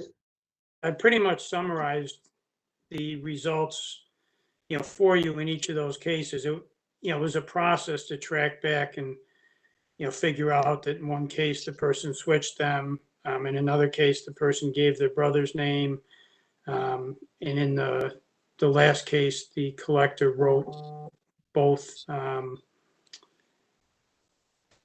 wrote the same demographic information on the two envelopes. I think the only thing that you're missing that the investigation would have looked at are the reasons why each of those cases made it to where it did in the process. And we could certainly get you more information on that. But I think Jill touched on, and again, I don't have the specific reasons in front of me for each case, but she touched on the general reasons prior to the changes Jill described. The process involved samples going over to the state police to be uploaded before that demographic information check was completed. And I think that was part of the issue, and that's been changed so that now nothing gets uploaded until that check is done. Another issue was historically, if there were no prints or bad prints, and there couldn't be a comparison, samples were put in. And that was changed as well. So now nothing goes in unless there's a print which is capable of being compared. So if there's no print or there's a bad print, it has to go back for a new collection and new information. But if so I think that's the only thing from those investigations you don't have is the specifics of each case as to what happened there. And if that's something you want, we can certainly get that for you. Yeah, no, I'd appreciate that. And you did say that Dr. Julia's led a review of over 30,000 cases and determined there were no other misidentifications, but other cases were reviewed to make sure this didn't happen anywhere else. Is that right? 30,000 were reviewed. 30,000. All of the hit notifications, yes. 30,000 of the hit notifications. And then moving forward, any hit that does occur has these duplicative checks on both the biometric side as well as the administrative side. Yeah, I think that's another key point is the prior process was manual and only one examiner and not necessarily a latent print examiner looked at it. That's been changed. So now the initial review is by the SABIS system itself, which has an unbelievably high accuracy rate in this setting where you're comparing known to known. And then in addition, as Jill indicated, before any hit notice goes out, there's a manual multiple review process to verify before the notice goes out. So significant process changes, to make sure these three events don't happen again. And I would also like to say on the end of the collector remediation, we also have a collection video available to you folks on the portal that they can view for how to properly collect a DNA sample. Staff are always available for questions and do receive questions sometimes from the collecting agencies, and any opportunity that we have to do outreach and to assist in reducing those errors that do happen at the time of collection, we also try and assist in that as well. Any other questions? All right, I do, Mike, sorry, I do have just one question for Jill.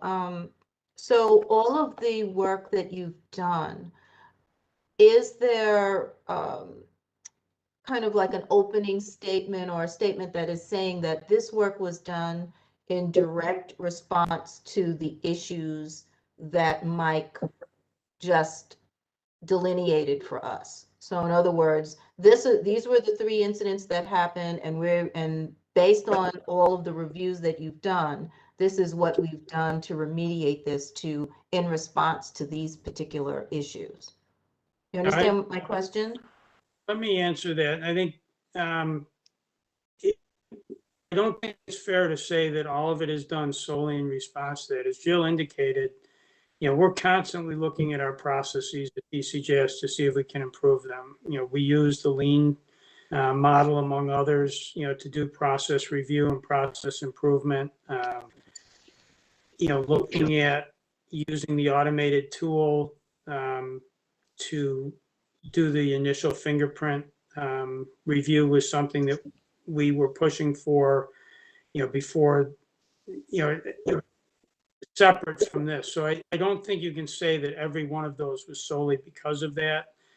Certainly the review of 30,000, was prompted in part by that. But we were looking to improve this process in any event.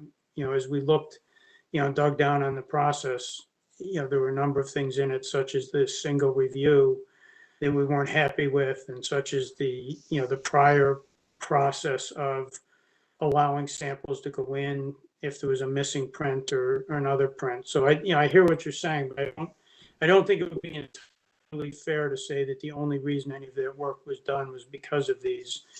I think that was a factor, but also continuous process improvement. And I absolutely appreciate that, and that makes perfect sense. I was just looking at that from the context of the letter as though we didn't do anything. And, so we clearly did something. And, the last sentence about we're on notice and we're remaining silent, I felt like just my tenure on this board, nobody on this board or on this commission are shrinking violets. Everyone is vocal and active in and serious about the work that we are tasked with performing. And so I think that I took it personally when it came to saying, hey, you're on notice. Well, we aren't silent when it comes to things that are brought to our attention. And, I appreciate the work that we have done to, like you said, continual improvement to make sure that this sort of thing would not happen again. So thank you. No, I appreciate those comments. And, I don't even think we could begin to calculate the hours that Jill and her team have spent on this process. No, thank you. All right, the next thing. This is all reflected in the public. I mean, everything we've said now is public, and it's reflected on the tape, and will be reflected in the minutes, which is public, correct? We're in open session. It will all be on the recording. It'll all be public, so no one can accuse us of hiding anything. Or ignoring it. They can accuse us of it. I don't think they can do it credibly. All right, the next item we have deals with an issue that we have discussed before, I think part of the discussion having to do with an issue on assessment materials from an ANAB assessment of OCME. And I think the issue here is if there are discrepancies within the assessment, how are those discrepancies resolved? If there's multiple assessors with different viewpoints.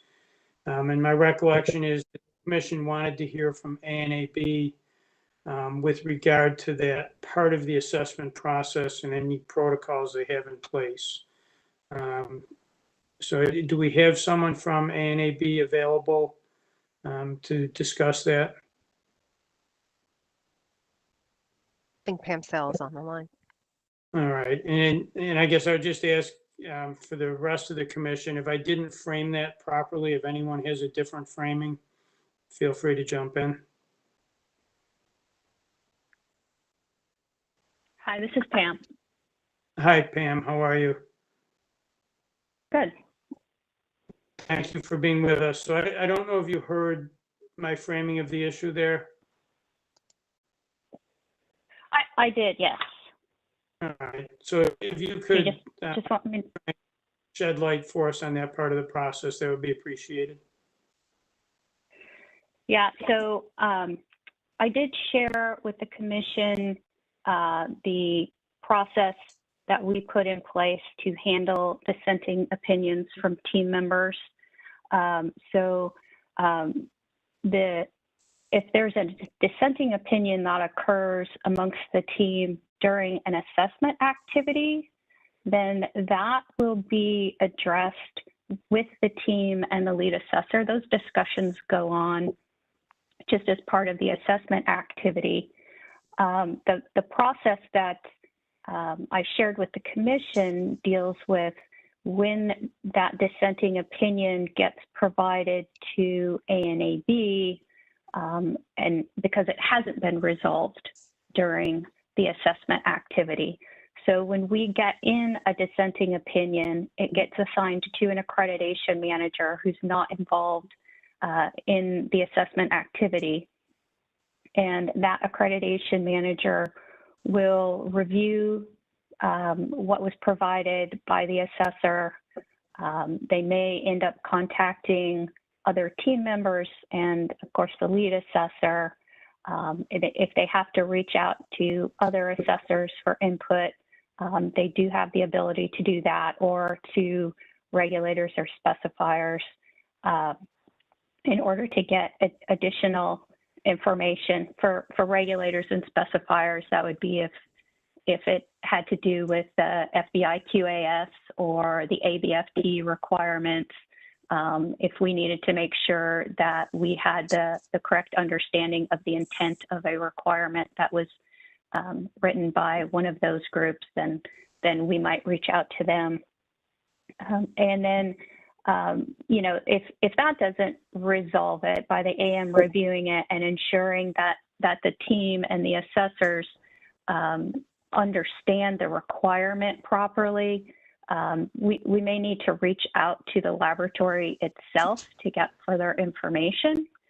And so if we get this dissenting opinion provided to us before the closing meeting actually happens, because all of our assessment activities end with a closing meeting, then we would try to get it reviewed and resolved with the team prior to the closing. But if it doesn't happen prior to that closing meeting, then we would deal with that outside of the assessment process itself. And it may require a revision to the report if a nonconformity was written that shouldn't have been written, or if there is a nonconformity that wasn't written that should have been written. I think I got that both directions there. Then we would be in communication with the laboratory and, you know, address it accordingly in the report.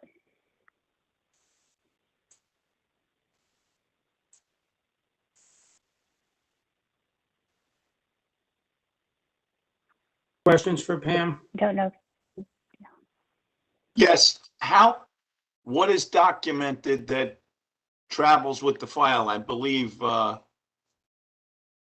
Fitz asked last meeting about what would constitute perhaps Brady material if there was a dissenting opinion, and at what point along that continuum does the dissent disappear, perhaps, or get documented?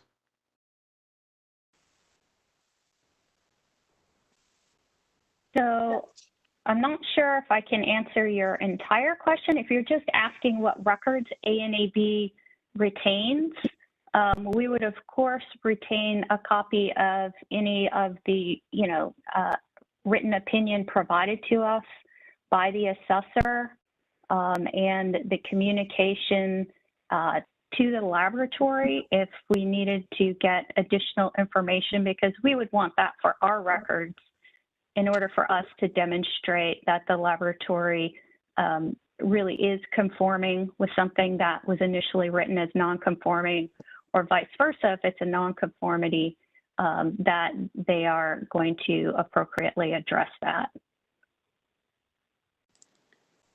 If you keep that as part of your records, then is that also given to DCJS as part of the materials that you give to us in connection with that lab's accreditation?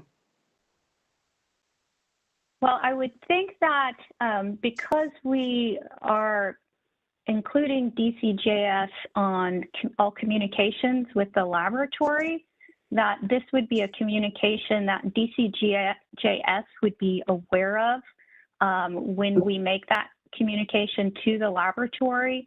If the dissenting opinion that's provided, results in something different than what was published in the report left with the laboratory at the end of the assessment activity, or if we needed to reach out to the laboratory to get additional information, you would be aware of that at the same time that the laboratory is being made aware of that. Mike, I don't recall ever seeing dissenting opinions in the transmittals. That is because we rarely get a dissenting opinion submitted to us. It's very common that assessment teams discuss things on site and work things out, and there is no dissenting opinion. It is a very, very rare occasion that we get a dissenting opinion. And in the instance that was mentioned with the laboratory earlier, that wasn't actually the result of a dissenting opinion. That was not submitted to us as a dissenting opinion, so that's why you would not have seen it as a dissenting opinion. I wish that process had been followed. In the future, is your intention that it would be followed? Oh yes, because we've revised the assessor manual, and provided additional information to our assessors. We're making them aware of this on a regular basis now, asking them to review specific parts of the assessor manual, so that this is in their mind when they're doing an assessment activity. So the part of the process that wasn't followed is that the opinion was not submitted to us. So if we get an opinion in the future related to a New York laboratory, and we start communicating with the laboratory on that, you will get those communications.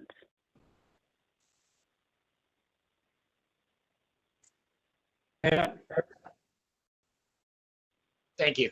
Hey, Pam, it's Pat Buffalino from NASA. I've got a question, because I know in the past, and I hate to say the days of ASCLD Lab, but with the board, when there were, and this goes beyond conflict resolution, it's more so when the decision's made and the laboratory wants to challenge that decision, it would go to the board of, to ASCLD.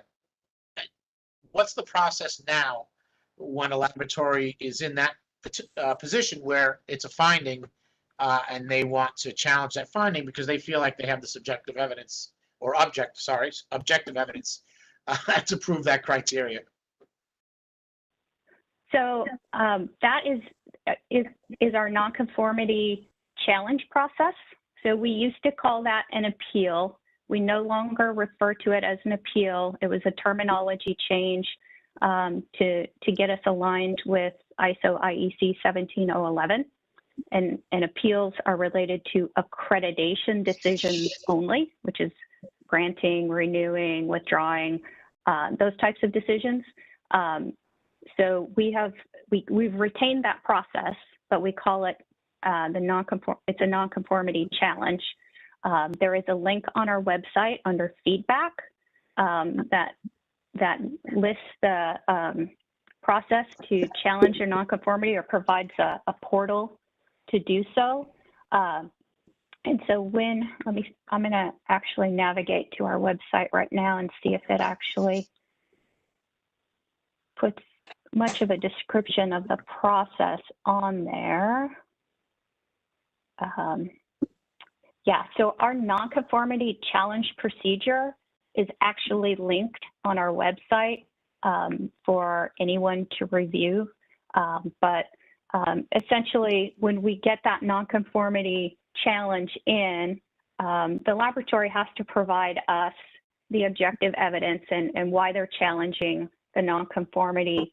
There's two levels. The first level that gets assigned to an A&AV staff person to review And again, at this point, we're having a staff person look at it to make sure the team understood the requirement properly, and it was,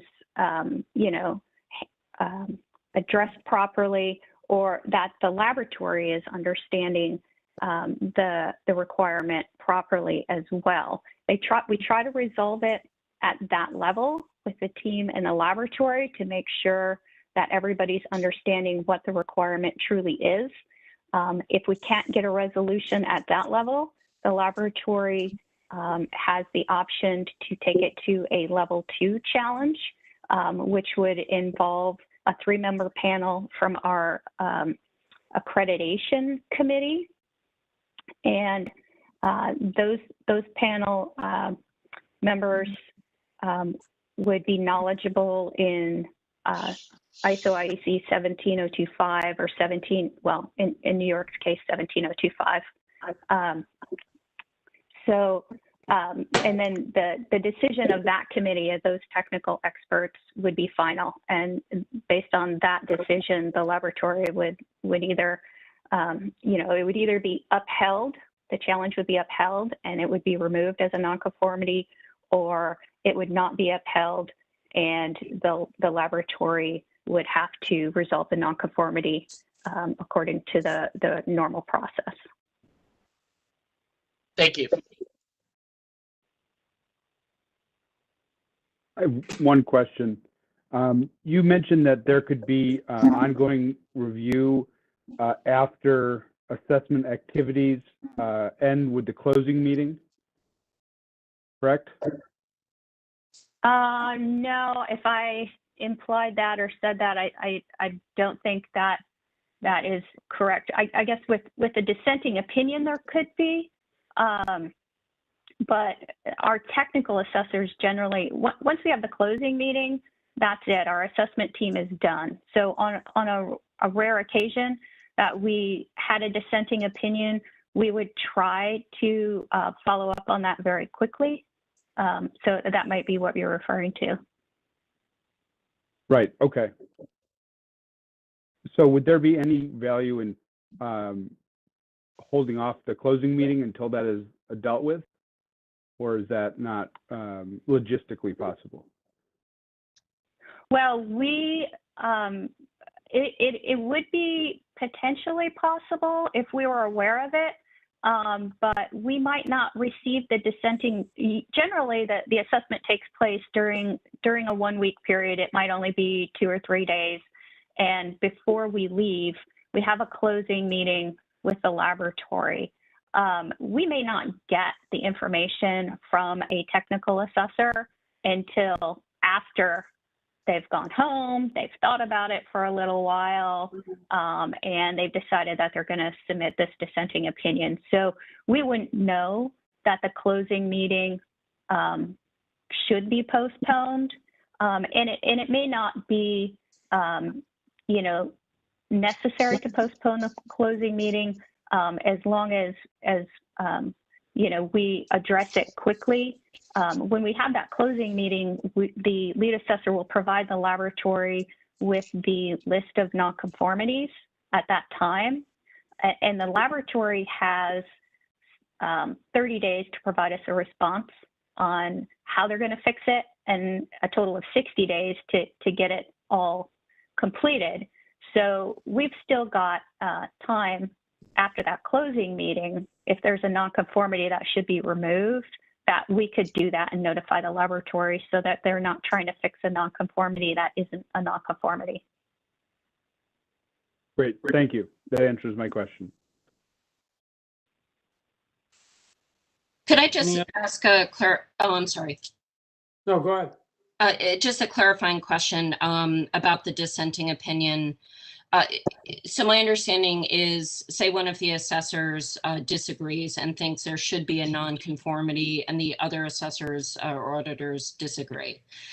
First, it would attempt to be resolved in team with the lead assessor. Say it can't be resolved, and the dissenting assessor says, no, I think this is really a nonconformity. Then if I understand what you said right, it goes back to ANAB, and you will appoint someone not involved with the actual particular assessment or audit to review, at that point and correct me if I'm wrong, but at that point, does any information about the dissent get transmitted to the lab? So for instance, if the ANAB official who's appointed to review the situation decides to agree that there shouldn't be a nonconformance issued, will anyone ever learn of the dissent? Because I recall you saying the ANAB may reach out to the lab for additional information in order to resolve, a conflict among the assessors. Is there a situation where ANAB doesn't reach out to the lab to try to resolve this? I guess I'm just asking, will the lab always be aware if there's a dissenting opinion among the assessors? No, the lab will not always be aware if there is a dissenting opinion among the assessors. And that's true if there's a dissenting opinion even while the assessors are on site. So the team members are specifically directed that they will not bring dissenting opinions to the attention of the laboratory. They bring dissenting opinions to the attention of the lead assessor, because we don't want, mixed messages being sent to the laboratory about what's conforming and what's non-conforming. Those discussions, the technical assessors are there to look at the technical aspect and gather information regarding whether something is conforming or not. The lead assessor is the one who is making that final determination and putting that into a report. Generally, no. If ANAB agreed that the assessor who submitted the dissenting opinion was not correct and the team got it correct on site, we would not need to reach out to the laboratory if we had sufficient records to demonstrate that, right? If it was an issue with a procedure, supposedly, and we were able to review the procedure and say, this is not a nonconformity and here's why, and talk to the assessor about that, then we wouldn't need to reach out to the lab. If we need to reach out to the lab, then of course they're going to know about it, and we may end up agreeing with the technical assessor, or we may not end up agreeing with the technical assessor. So I guess my concern is part of the assessment or audit involves a casework review. Is that right? So you look at actual cases? Yes. So if one of the assessors dissents and thinks that something went wrong with the case and there's a nonconformity, but gets overruled by ANAB, my concern is that the parties will never find that out, when in fact what you have, right, is a scientist, one of your assessors, who disagrees with the opinions of fellow scientists that are doing the assessment. And that's Brady information. And I think it's important that the parties be notified, as well as the lab, of course. But that's troubling to me that, an accused person who's fighting charges is not going to be aware that there's a scientist that thinks that what happened in that person's particular case was scientifically wrong. So this isn't about specific cases. It's about whether or not they're meeting an accreditation requirement. So it's not about whether or not it's not the scientific result. Right, the technical assessors are not re-examining items and coming to a different result. It's about whether or not the laboratory is meeting the requirements in ISO IEC 17025 and our accreditation requirements documents. So I'm not an attorney. I don't know if that's Brady material, but in circumstances, yes, I think it would still be, I understand what you're saying, that they're not reanalyzing, but I think failure to abide, if a scientist has an opinion that this does not meet the accreditation requirements, even if overruled, yes, that's Brady information. Is there any discussion in ANAB that should be released? It's of great concern that it's not being released to labs and to parties. No, it's not a discussion that's ongoing. It's confidential information. All of our assessment activities are confidential information. And so we don't share that. We don't share the assessment records. We provide the report. I think the end result, if we were to say anytime somebody provides a dissenting opinion, that we're going to turn that over because it's Brady material, would be that we will never get a dissenting opinion.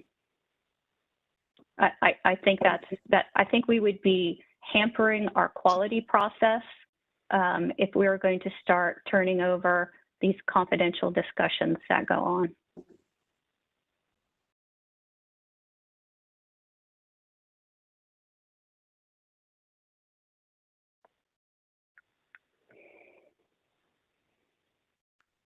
Anyone else?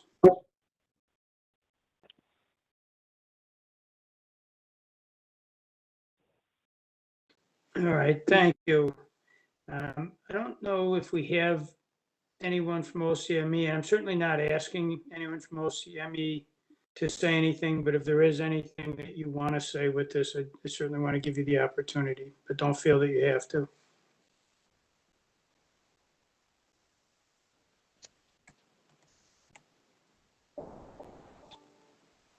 All right, the next item on our agenda is item C.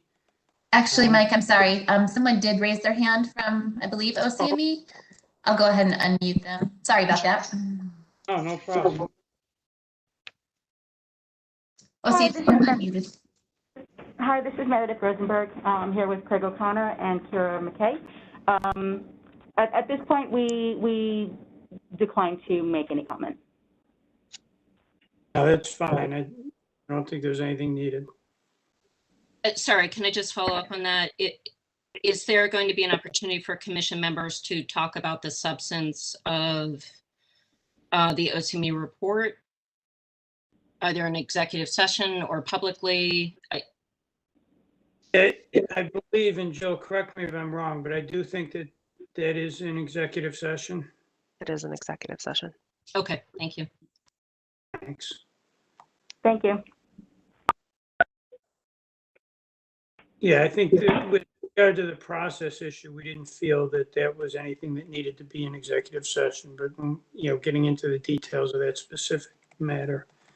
So next is item C. Again, this is just for informational purposes, but it has to do with the tox labs. And you know, my recollection is back in October of 2016, ANAB and ABFT announced, I think, what they referred to as a strategic alliance, where ANAB would administer ABFT accreditation. You know, we've heard over the last 5 years what that alliance would mean. You know, we've heard from laboratories, obviously COVID, you know, was an interruption during that process as well. But I just wanted to, you know, have the commission members here, at least from DCGS staff perspective, you know, what that transition looks like and where we are, and give the commission a chance to, if they think there's anything that the commission should be doing, you know, to provide more clarity in terms of the direction going here. So I don't know, Jill or Shelley, you know, who wants to take the lead here?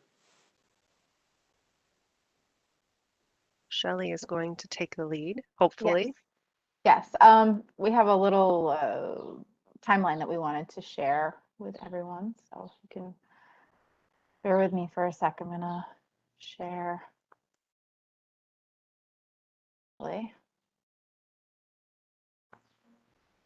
Never goes quite the way we practiced. I was having technical difficulties this morning. Just in anticipation of her sharing the timeline, members, if you're looking at your screen and you need to make it larger, if you hover up in the corner, I believe you're going to be given, oh no, over on the left-hand panel, there's a magnifying glass. So if you need to zoom in for some reason. Are you seeing the timeline or not? We're not. We got welcome to the web tour. Yeah, that's what I was afraid of. Okay.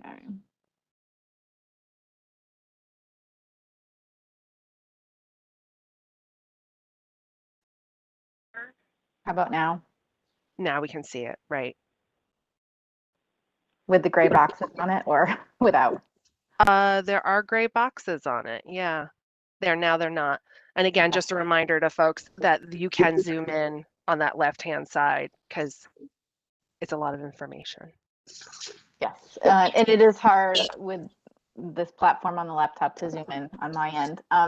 But just as the commissioner mentioned, just to start us up, in October of 2016, we were notified and the commission was then notified at the December meeting of the relationship. And that kind of kicked off for us support, both with A&AB helping and our office supporting some training, and additional updates were given throughout the process.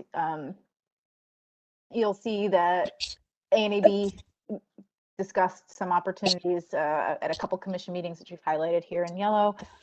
The amount of training provided, you'll see under each bullet, if you can zoom in on that. Basically, from October of 2016 to last fall, A&AB updated their standards. They provided training to all of the labs in New York State at our quality assurance twig. They answered questions, both our tax labs and our forensic labs, on how to maybe work on adding the standards or incorporating standards in their management system, providing support in really their time. They just did it out of request from our quality managers. And then we support the training. You'll notice about 114 toxicology analysts have been trained in 5 courses in 13 sessions throughout this timeline. So as of today, we are 24 months for some of our labs to transition. Those would be the labs that today you've approved the accreditation through 2023. They will have to transition before that expiration date. Then the other 3 labs, which were approved for a 1-year accreditation, they still have the 36 months to move into the A&AB accreditation program. I have another document we can share if you're interested, or if you'd like to ask any questions about the timeline. I'd be happy to answer anything.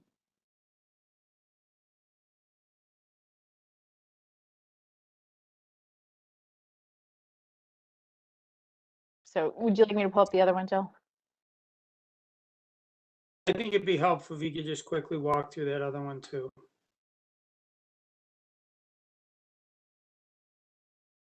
Just give me 1 second to make sure that everything works technology-wise.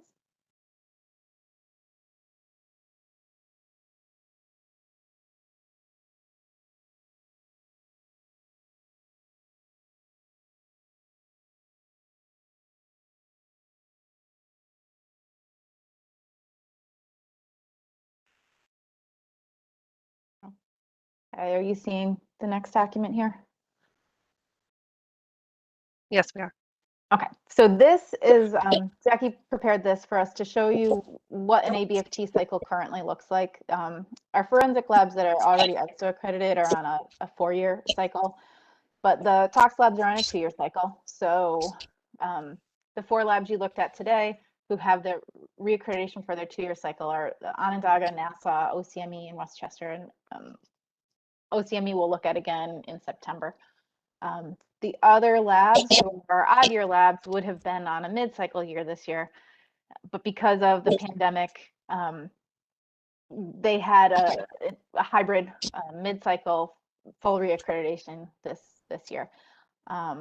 this walks you through what we would expect to see in those years. So when you're going through a full reaccreditation, there's an application, a standards checklist, summaries of their PTs for the previous 12 months, summaries of all the corrective actions, floor lab plans, litigation packets.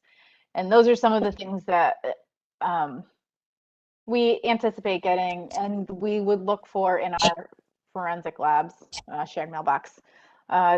The mid-cycle would need to submit a self-assessment to us that has more of a high-level checklist. It doesn't go into each of their questions, but just the categories of questions, and that would be submitted, excuse me, approximately 10 months after their initial accreditation. So what we have here for you is kind of another look at this timeline of what we have seen from these two groups of labs, our even year labs and our odd year labs, since 2017. All of our labs submitted their checklist or their mid-cycle assessment. And I think the big takeaway here, without going line by line, is things changed a little bit for us last year, obviously because of the pandemic.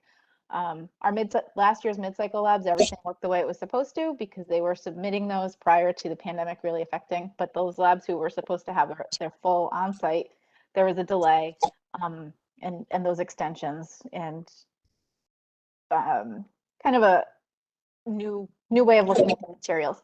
But we found some of our communications over the years are waning. We're not always seeing the information come in on time. That's kind of last. We have this MOU with the labs and Abft to make sure that we have as much information that we need to get to you as the administrative arm of the commission. And we've seen a shift in that. But overall, I think we had everything you needed today to do what you needed to get done. And hopefully we'll see that with our remaining lab in September as well when the checklist comes in. I'm not sure if anyone has questions about this process or if you'd like to see a specific part, I can scroll. Now, as things stand right now, what is the timeline for full transition to ANAB?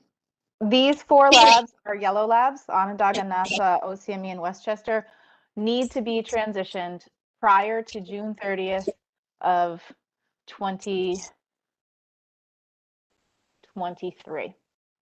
So they have 24 months to get their full transition completed. These 3 labs, the Erie, Monroe, and Suffolk, they still have 36 months. So they need to be fully transitioned into the ANAB program by June 30 of 2024. All right. And those labs, I assume, are all up for accreditation next year? Yes, And they'll have to, yeah. It'll be the following accreditation. All right. And Jill, I don't know from your end, are there any, are you comfortable with that timeline? Are there any other thoughts or recommendations you have from the staff perspective? I would just encourage labs to, make the transition. For consistency of criteria and accreditation documents and what the commission sees, just see a huge benefit in the transition occurring on the earlier side rather than the later side. And again, the labs can speak to where they're at. We do have toxicology discipline that is fully ANAB. So, we have them and they're doing a great job assisting with those that are in the transition, sharing documents and sharing information. Something that we've really tried to do in OFS is to harvest that communication and sharing so that this process can happen and no one's reinventing the wheel. I had hopes that it would have happened prior to this last extension, but again, understandable, the pandemic and things that happen. But that's what I would say is just that, I see the value in the consistency of having international standards and using the ISO criteria that ANAB uses. That's all. No, thanks. And I also have a concern, and we've talked about it before, so I won't beat a dead horse here, but in terms of consistency, we've had one group that seems to have adapt, A and AB, seem to transition a little quicker. ABFT was on a different route, and I just, as a commission member, there's a lot of value in having a uniform level of review. So I also, for that reason, would encourage that, folks stay on this timeline and we get this transition done. Anyone have any questions or comments here? This is Lydia. Have we received any feedback from the Tox labs if they have had difficulty staying on the timeline? Just curious.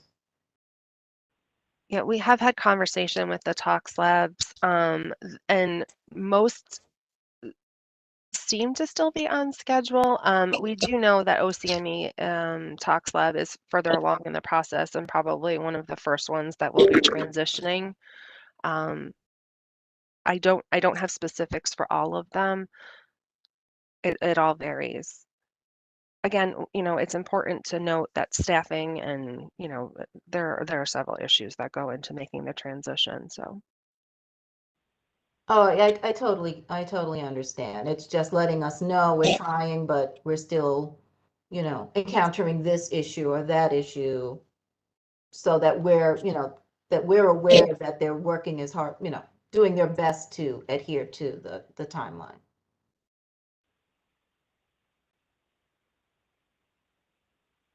All right, thank you. Anything else?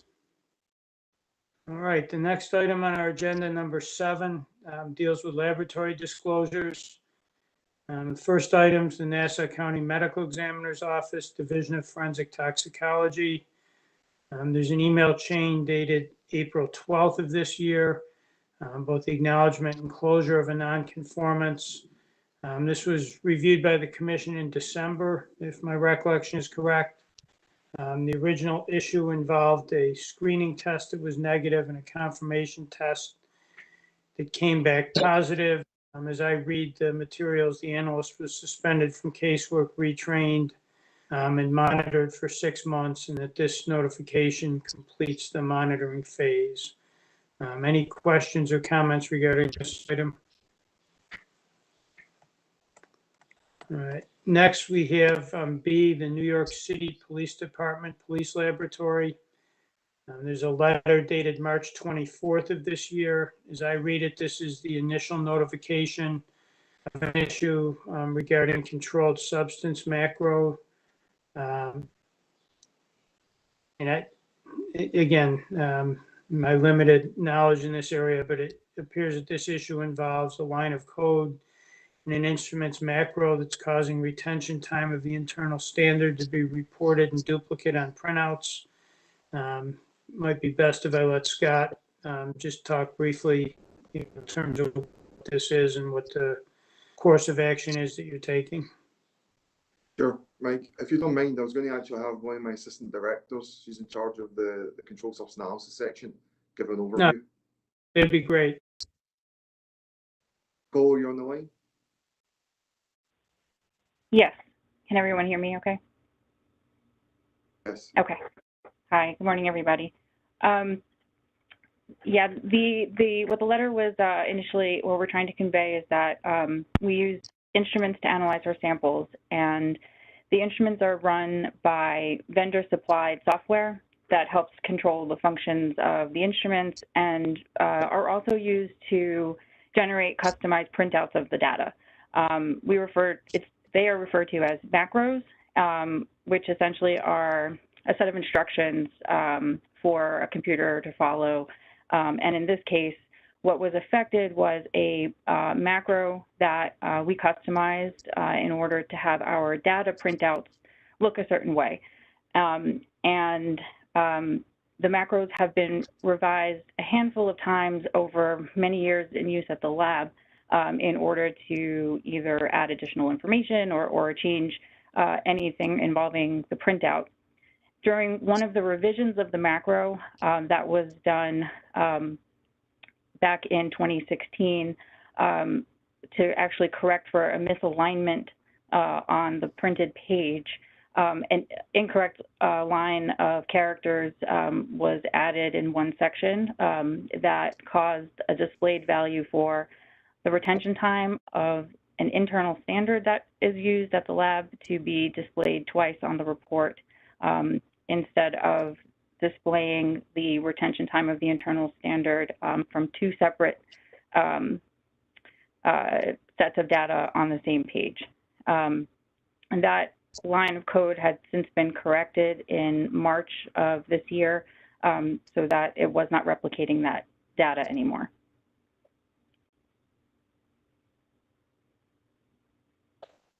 So why did it take 5 years to detect? When the macro was edited in 2016, our procedures for checking the macro did not involve reviewing the macro code or the lines line by line.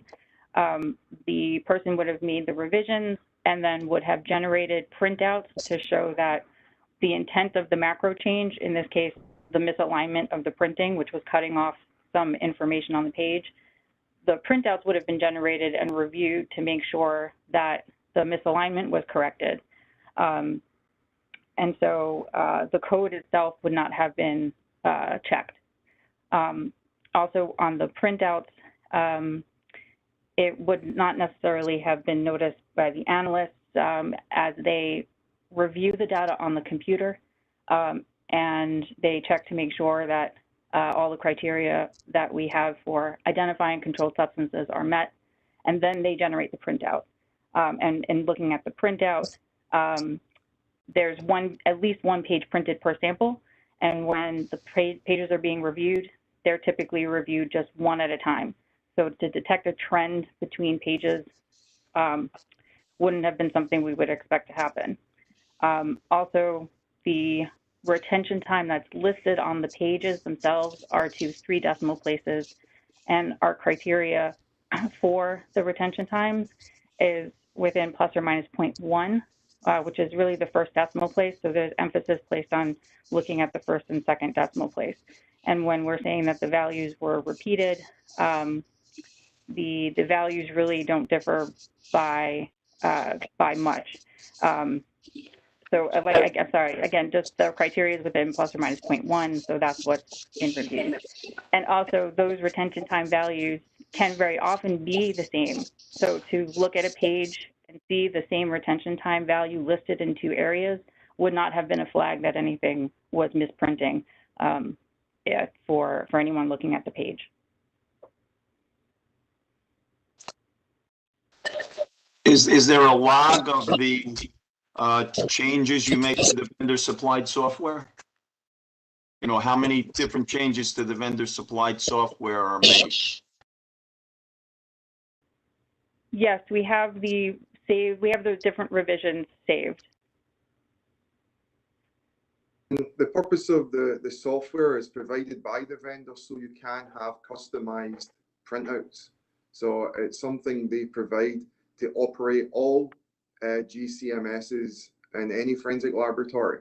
There are system macros that help run the instrument, and then there's what they call user macros, which help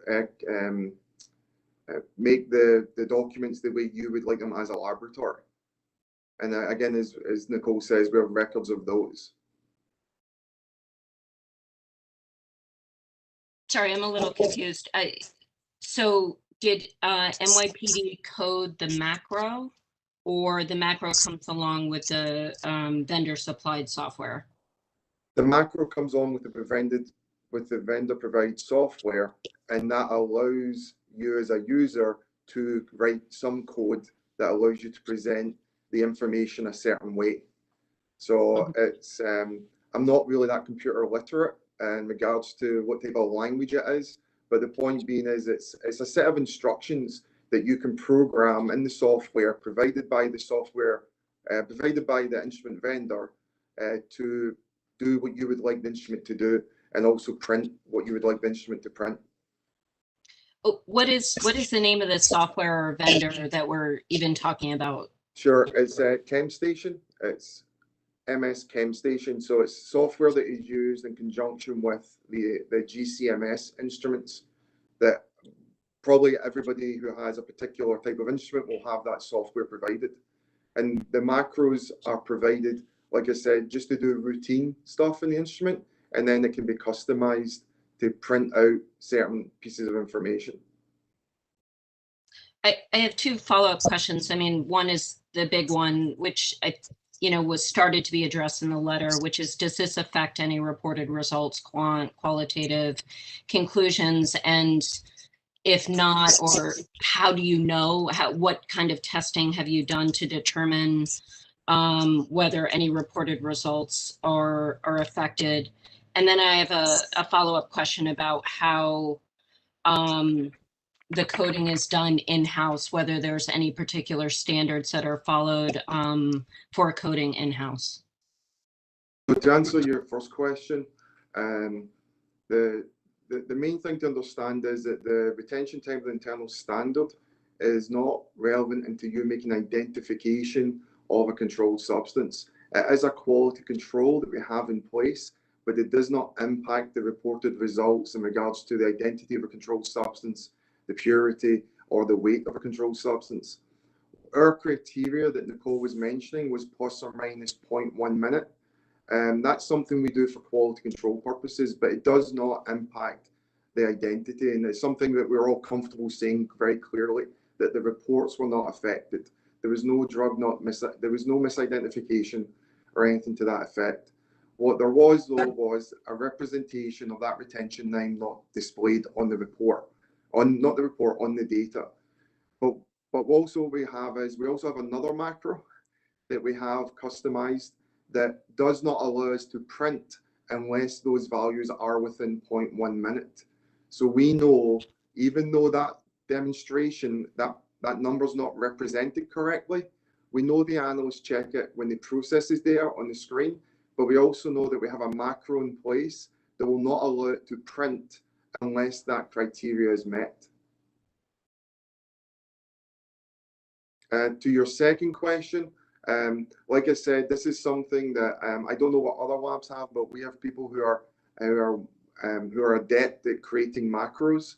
And what happened here was unfortunately human error. They based upon our discussions, they copied and pasted a certain line of code that they then forgot to change the order. And I don't want to get into the details. I can, but it gets complicated, and I think I'd maybe make it more confusing. But the point was, it was really human error. So what we've instituted is recently is, of course, now that we're going to have multiple people check the code to make sure the code is appropriately addressing the issue, and also use that software that we can check, this is the code before, this is the code after, to make sure there's no changes. But as Nicole mentioned, we don't change the code that often. It's done for different reasons, some of them for quality control purposes, like I mentioned, the 0.1 minute, but we haven't changed the macro, this specific macro, maybe once or twice in the last couple of years. So it's not something we're doing routinely, but it's something that we've put steps in place to try and minimize this from happening again. It's not, of course, that having this number not presented correctly is not good, but the impact upon it is very minimal, in our opinion.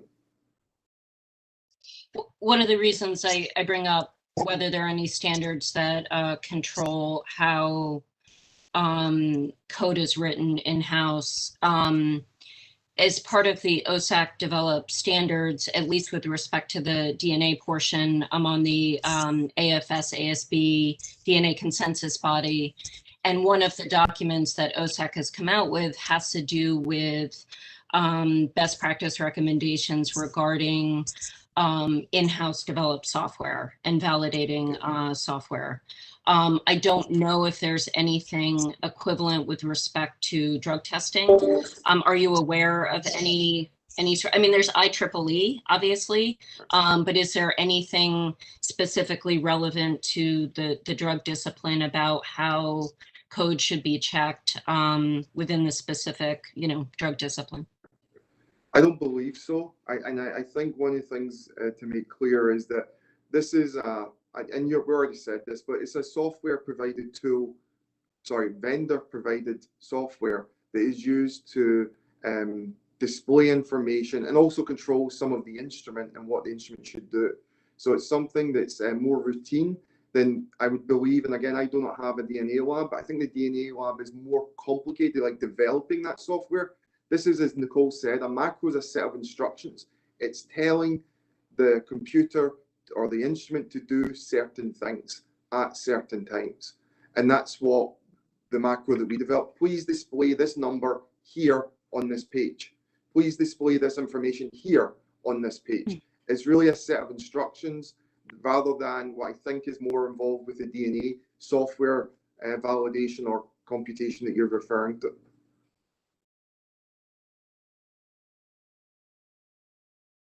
Sorry, one more.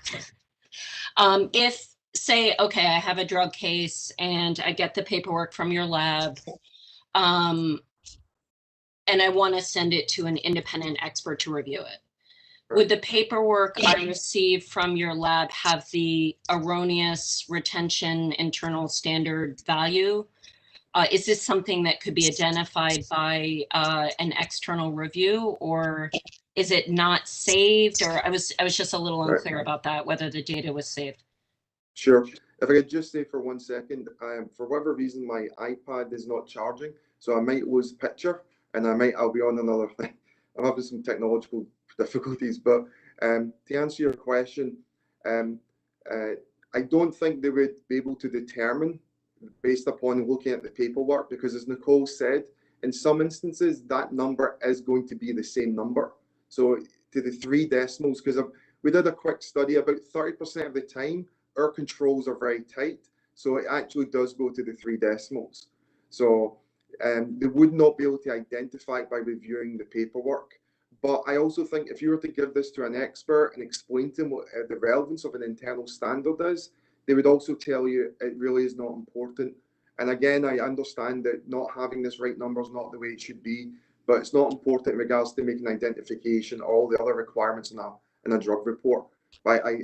So I would just say that that number, the only thing they would not be able to see because the number, it wouldn't be able to be checked. But one thing is, they would not have it printed in front of them unless it met the laboratory criteria, because we have that other macro. So that's just the point I'd like to make. Yeah. Scott, I've got 2 questions. So the first one is, regardless of where the field was being pulled from in the ChemStation database, it essentially, the only thing you did was put the retention time of the IS in that printout, not in the report, in the printout.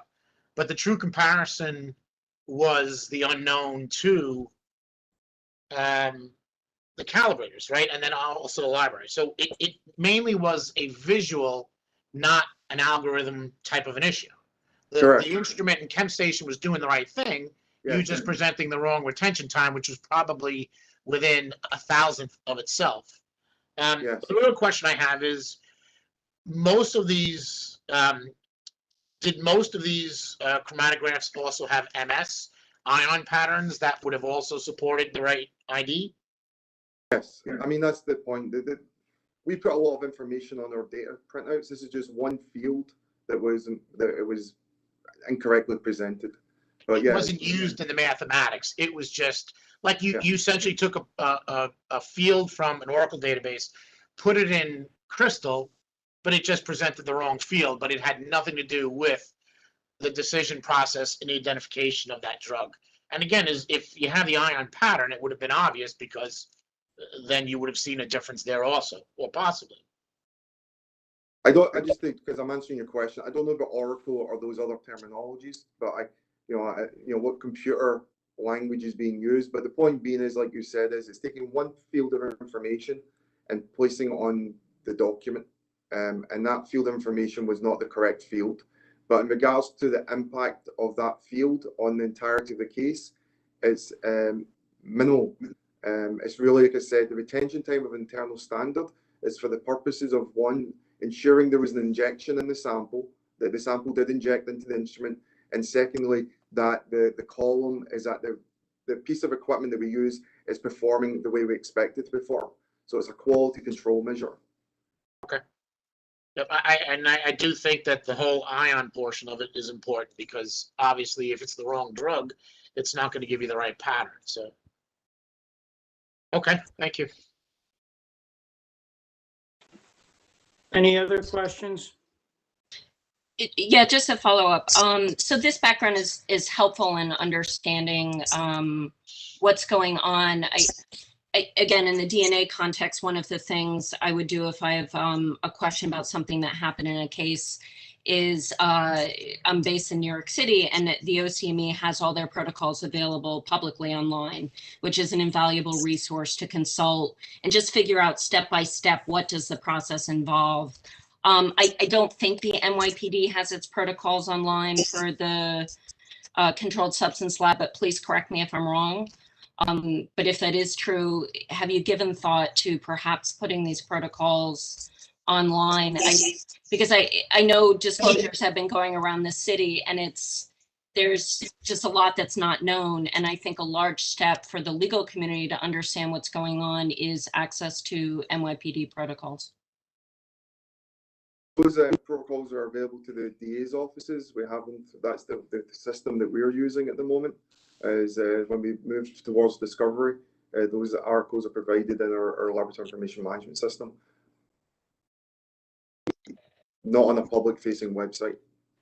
I mean, I would encourage you to put them on a public-facing website. I think that would do a lot to improve the understanding of the methods generally. But you're saying the DA's offices are in possession of these manuals. Correct.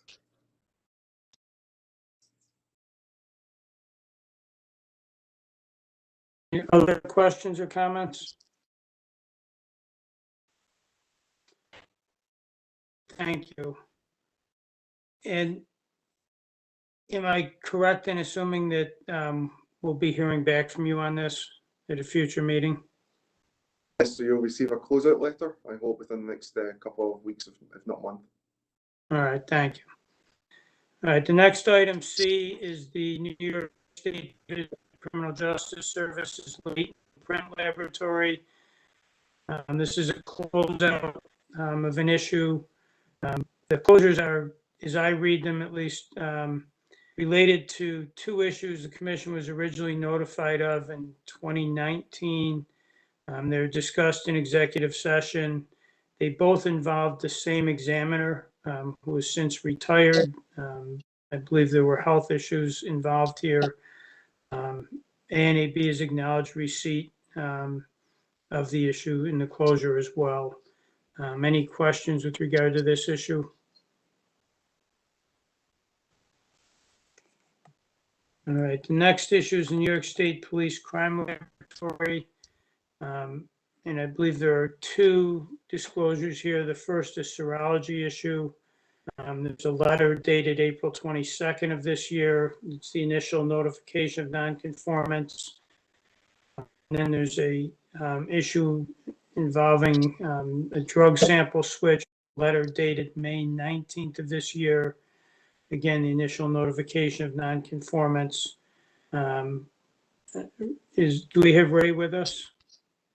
Or someone from the State Police Lab? Yes, I'm here. Can you hear me? Yes, thank you. Okay, great. Just indicate what the situation is and what you're doing. So you had two. I guess the first one we can address is just looking for sort of, we'll start with the 22nd, April 22nd, there was a notification of an inconsistent serology retest. So what we do as part of our serological testing in a case of sexual assaults is look for sperm. In this instance, when there was a re-examination, it was determined that there was a single spermatozoa or sperm that was missed. And as a result, we've gone back and had a relook at that. So that's the generality of the case. We're in the process of conducting a root cause to identify any causal factors and come up with a corrective action plan.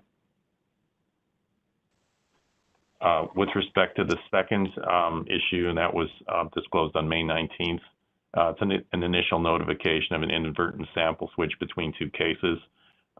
In this case, in our Mid-Hudson Satellite Lab, there were two cases where, and we take multiple samples, where the actual GC screen of these two samples in separate cases were actually switched. Now, the confirmation component of the case is the samples were not switched. They were both the same substance. So the switch didn't have an impact on the case. But once again, we're going through the root cause analysis to determine any causal factors and try to make sure we can prevent that from reoccurring. Those are the two issues. All right, thank you. Any questions, Ben? Yeah, Ray, is there a minimum number of sperm heads that you need before making a call? I mean, is one really sufficient to distinguish? Well, we would, if it was a good or well-defined sperm head, we would make a call that sperm essentially we're seeing. However, that's not enough to get a DNA profile. So still, we're going to look for those, but we have to see a certain level, and we have a DNA quant, a Y quant, where we have to have it above a certain threshold, and that's multiple sperm. We want to get to the point where we can get a profile. So the fact that there's one sperm, yes, no, isn't really going to impact on whether you can. There's no DNA profile you're going to be able to obtain until you get a certain threshold of DNA, and we didn't reach the threshold in that case. Even for a call of sperm present, one would be, so if it was a well-formed head, it would be sufficient to make a call that sperm was present. Yes. And you disclosed that it was just one head that was found. If I should add, that's also is confirmed by a second analyst, just to make sure that that is correct. So let me just, while it's not indicated on the paperwork here, yeah, we would just say that sperm is present. Could I just check? Did we issue a second report on that, a correcting report? Yes. Yes, we did. We did correct the report. That report would only indicate the presence, not the quantity, that there was only one head found. Yeah, we just say sperm was present. We don't go into the actual quantity. That would be in the notes, though, and would be provided in discovery. Okay. Ben, just to weigh in as someone who has looked at a lot of microscope slides looking for sperm, the morphology of sperm, depending on the time, amount deposited, etc. If there's only a couple of sperm heads, especially when there's no tail, finding one to begin with is a challenge. Another person, and you know, if there's going to be someone independently looking at that microscope slide at another time, it's not like we're going to say, oh, and I found that one sperm head in the upper left-hand corner of the slide. That analyst who's looking at it at the second time independently will have to see if they can find that sperm. And because it's not indicated how many sperm or sperm heads that they've seen, they're going to do their best to independently find that sperm. But there's a whole lot involved in the less sperm that are present, and especially again when there aren't tails attached, it does become a challenge. So when I saw in the report that it was one sperm head, that at least gave me some indication as to the challenge of trying to confirm that independently by a second analyst. Well, that's my point, though, that not reporting in the report and having to reference the notes when there's a single head present, it's sometimes can be very significant evidence to say we found sperm, particularly where it's a sex assault case. And if you're only finding a single head, that might cue somebody to a possibility of a transfer or some other means of something arriving, particularly when there's insufficient to extract a profile or to develop a profile. So I think it's fairer if in the reporting, if there's that limited of a quantity, that it appear in the report rather than appear in the notes only. So I want to correct myself, and we did actually, it's included in our report that an amended report was issued on the 15th of April, 2021. Ray, and that would say there was just the one head? No, as I stated earlier, we just say it is present or is not. And I understand your comment, but our threshold is, do you identify and have it confirmed by a second analyst if there's sperm? If that is true, then we say sperm is present. Now, that would also be indicated in the report there's insufficient DNA. So I believe that categorizes just that it was a low number, but we aren't going into the specifics. That's correct. All right, thank you, Ray. Next, we have Suffolk County Crime Laboratory. I believe this is both an initial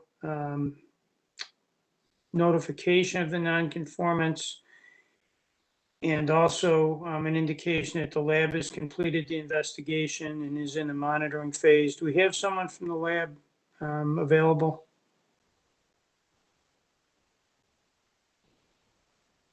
Helen should be on. Is it Helen Wong?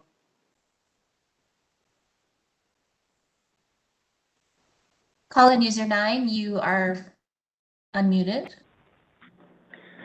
Good afternoon. You have Diane Scuddage speaking, and I'm here with Helen Wong, our DNA technical leader. Hello, thank you both for being with us. Can you just give us a very brief description of this issue and what you've done and where you are in terms of the monitoring phase?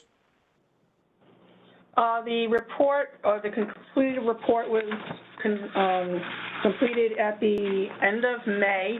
A great number of cases were analyzed. From the documentation that our quality manager sent, it started off with a single report that a corrected report was issued, and that issue was found by the analysts themselves. It then led us to start looking at other cases. There is a summary in that documentation that Connie forwarded. The most important issue, or non-issue to say, is that there were no incorrect inclusions or exclusions or interpretational errors. Majority, the issues that were found through the technical review process, so it's not actually the process itself, it was the analysts writing the reports and the technical reviewer not catching some things, whether it be omissions, a lot of transcriptional errors, missing. There was a few. So again, if you look at that last page of the summary, so there were 3 corrected reports due to the notes did not match the written report. There were 5 corrections that were due to missing information, and there were 8 corrections due to the numbering on transcriptional errors. Now again, in total, there were only 12, I don't want to say only, but there were 12 corrected reports, of which some of these reports had multiple issues. But again, it seems to be isolated down to the report writing of the analyst and the actual technical reviewer.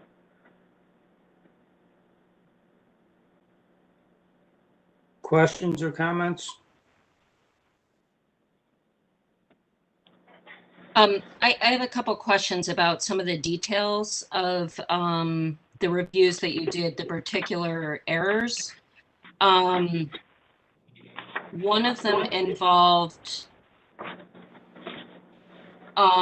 reporting an incorrect number of contributors on the report, although it was correct elsewhere in the file. Could you speak more about that one? Okay, so this is Helen speaking. For that one, we have a first statement that indicates that this item is a mixture consistent of however many individuals. Underneath it, we'll have a chart, and in the chart, the correct number of contributors was stated there. And in the statement below indicating how many the likelihood ratio, it's also the correct number of contributors listed. It was just probably due to copying and pasting from another comparison above that the analyst might not have changed the contributors to 3 instead of 2, because the prior one had only 2 contributors. But you issued an amended report and the parties have been notified of the new report? Correct. Okay. The other question I had was with respect to, I'm looking at the third review in which 37 case reports were reviewed, resulting in 8 corrected reports. I'm looking at, if you have the paper in front of you, on number 5, I just couldn't figure out what this was. It says level of support in chart incorrect, both exclusion limited to strong. Does that mean do you report exclusions along a scale, or could you just give me some more context to understand that one? Sure. So in our chart, we will indicate the person of interest, the likelihood ratio number, plus the verbal statement indicating limited support, moderate support, strong support, depending, and then we have a chart in the appendix indicating how that range is. So the correct likelihood ratio was reported as an exclusion. There was a statement underneath it indicating that it is an exclusion. The likelihood ratio was appropriately presented. However, because of copying and pasting from a template, the analyst left it as limited support instead of strong support for exclusion. So you do use a scale with respect to exclusion, and the analyst incorrectly characterized it as limited support for exclusion rather than strong support. Do I have that right? That is correct. We do use a reporting template, so through copying and pasting, they might have just chose the wrong section. And sure. The technical reviewer was not able to catch it. But this also has been amended and a corrected report has been issued. Right. I'm totally sympathetic with the cut and paste errors, committing many myself. The issue, of course, as you've identified, is the failure of technical review to catch it.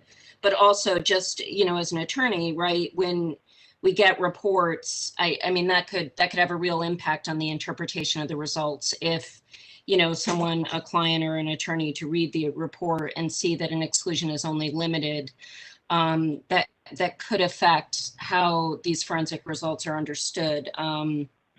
So that's, I think of great concern. Yes, so the chart is only a verbal representation, but then we do still have a statement below it verbally indicating. So that statement was correct, but it's just the chart giving a summary of the results was incorrect. Can I ask a question? Yes. When you say that you send the amended reports to the parties, to whom do you send them? I mean, can you be more specific, please? To the detective, and if there's an assistant district attorney assigned, they will get a copy of the corrected report as well. Through our discovery. What if there's a defense attorney assigned? That information would have been turned over. So if a corrected report was issued, it would have been uploaded via our discovery, and the district attorney's office, it's their protocols that they turn over materials to the defense attorney. So you have to depend on them following through. Now, we will not know who a defense attorney is. So it is their job to turn that over as far as the discovery reform. Because defense attorneys can change, legal aid, all of those individuals could change. So it's up to the district attorney's office to forward those materials. I'm just, if you can clear this up, how long did it take to discover and issue this amended report? What was the time frame? Upon catching the error, a corrected report was, the case was re-reviewed. A corrected report was issued immediately. When the report signed it went up to upload if that was applicable.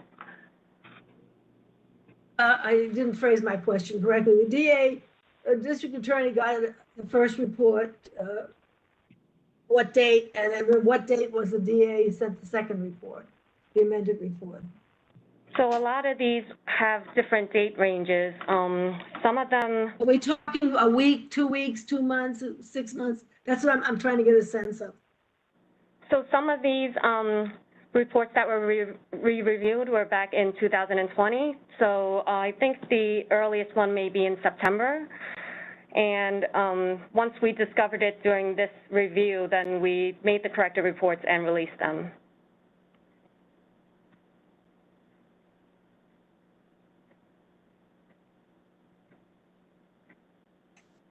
I've got a quick question for the Suffolk people. And it's a quick question. Was the proper NOC used in StarMix? Yes. It was just the template wasn't updated. So you had the right value in the iteration. Yes, so all the notes do have the correct number of contributors that are listed. Okay, all right, thank you. My question was really going to whether or not we have any dispositions that would have occurred between the time of the two reports. We wouldn't have access to that information. I think what's being indicated is that they provide these to the district attorney, and I think you touched on this. I think they do rely on the district attorney's legal and ethical obligations to turn over material. So, you know, whether there's been a disposition or whether there's an active case, you know, it's hard to issue this opinion without a specific case in front of me, but I can't imagine there wouldn't be or all of that. So You're breaking up, Mike. You can't imagine what? I said I can't imagine that it wouldn't be discoverable or Brady, and that the DA wouldn't have an obligation to turn it over. If I'm understanding it right, they're saying that they are turning it over to the district attorney, and then at that point, it's the DA's either or ethical obligation. I understand that, yes. Another follow-up question. I think it would have been helpful in reviewing the nature of these errors to have the actual report. I mean, obviously redacted, but it's just, I think, I'm glad you listed the findings, but it's hard to see what should have been versus what was. Is there any way you can supply redacted reports, both with the error and corrected? A quality manager is on vacation, so when she returns, we could, I don't see why not. Great, great. Would it help that all of our corrected reports at the very beginning of the report states what the correction is, that what it read and what it is corrected to now, or would you need a copy of the entire report? If it's not too much, I think it is helpful to see it as it was both before and after, even though I understand you rightly have a summary of the change and the new report. I think both reports are necessary to review. And do you have a policy where you have pretrial meetings with defense and prosecution on DNA results?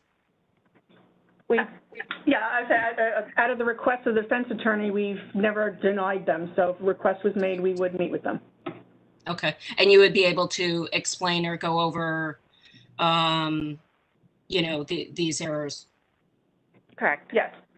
Okay, and do you have your protocols available online? We do not. Again, I think especially in situations like this, it provides valuable information for the legal community to be able to reference those protocols online to understand their cases. So we at Suffolk County do have a drive that we do put our most current protocols manuals online for, I definitely know the assistant district attorneys have access to and can forward it to the defense attorneys, but not publicly available. Mm-hmm. It's available to the legal community. Yeah, I think there's just a world of benefit if it's publicly available, in addition to just supplying it to the district attorney's office. Well, it is also available to the defense community also. just to Suffolk County, though. Right. Let me just interject. Any materials that you are going to supply pursuant to that request, send them to the Office of Forensic Services, and then they'll be reviewed and sent out to commission members. Okay. Okay. Thanks. Mike, can I ask one more question? I'm sorry to just drag this on. Are you guys using a verbal scale? Are you guys, because I'm a little confused now in terms of the level of inclusion or exclusion. Are you guys using a verbal scale? We are using the SWCDAM recommended verbal scale. You went with the verbal scale. Okay. The other issue is, and it's not that I'm coming to your defense or criticizing anything. We struggle here about putting our SOPs online, and the hard part is making sure that the proper version is being looked at by the customer. So we prefer to be asked in the same manner as you do. But we go back and forth as to whether to put them online or not. I had them up, then I took them off because it's just easier to provide the proper version for whatever incident is involved. But thank you. I won't ask any more questions, Mike. All right. Mike, can I say something? Sure. So, well, it's not really scientific, it's more comment. On the root cause form, the remarks were that the analysts had mentioned stress and fatigue as contributing factors to the issues that they encountered in preparing or technically reviewing the reports. And so it was acknowledged by management, and in the action that it was taken, one of the actions was a statement of a more manageable risk load was implemented in November of 2020. So I was just curious about how this was,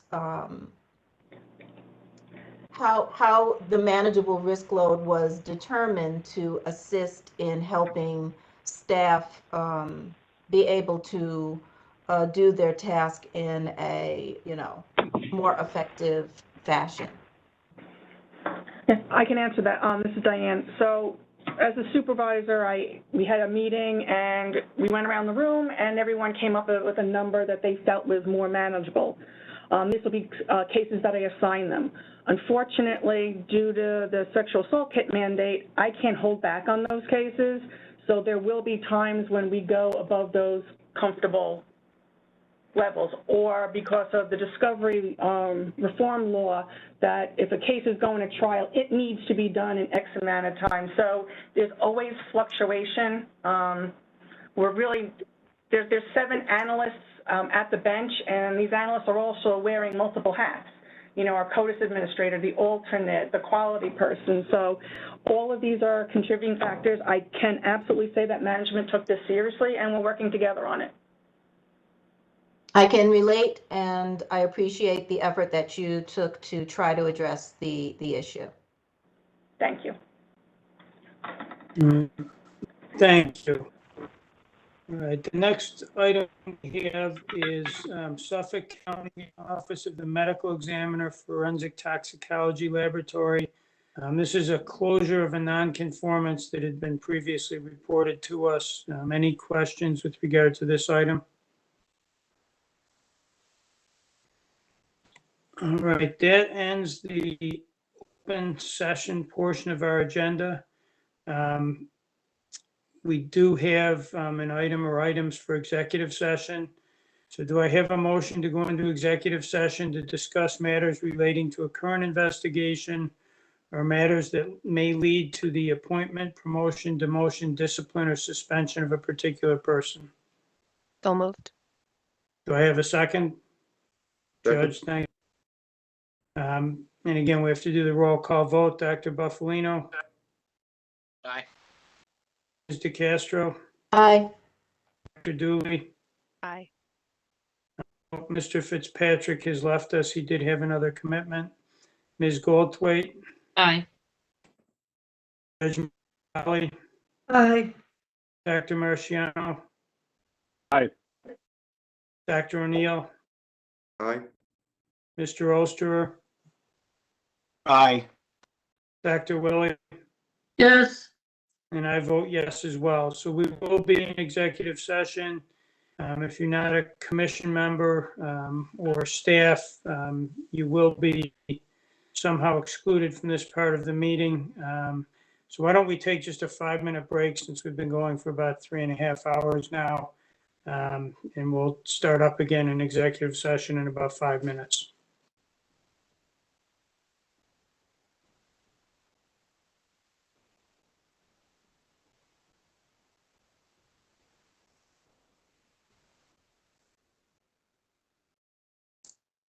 All set. All right, we're back in regular session. We did not take any formal action in executive session. Our next meeting is September 17th, still scheduled to be a virtual meeting. Before we close out, I do just want to take a minute and recognize Jackie and Shelley and Jill and Natasha and all of the staff from the Office of Forensic Services and the Office of Legal Services for all the work that they do helping us prepare these meetings. You know, your work is greatly appreciated, so thank you. And to all of the commission members, you know, we appreciate the time and the energy you put into this as well, so thank you. And with that, if there's nothing else, I'll entertain a motion to adjourn. So moved. Hey, nobody wants to adjourn. I'll We take, like hanging out with each other. What can I say? all right. Yeah, easy. And Natasha, if we do a show of hands, will there be any problem? All in favor? Because person leaves the meeting, it's over anyway, so you don't have to be as formal. All right. Well, then, Bye, thank you, everybody. everybody. Stay safe. Stay And, safe. Thank you. Take care, everyone. Thank you. All right.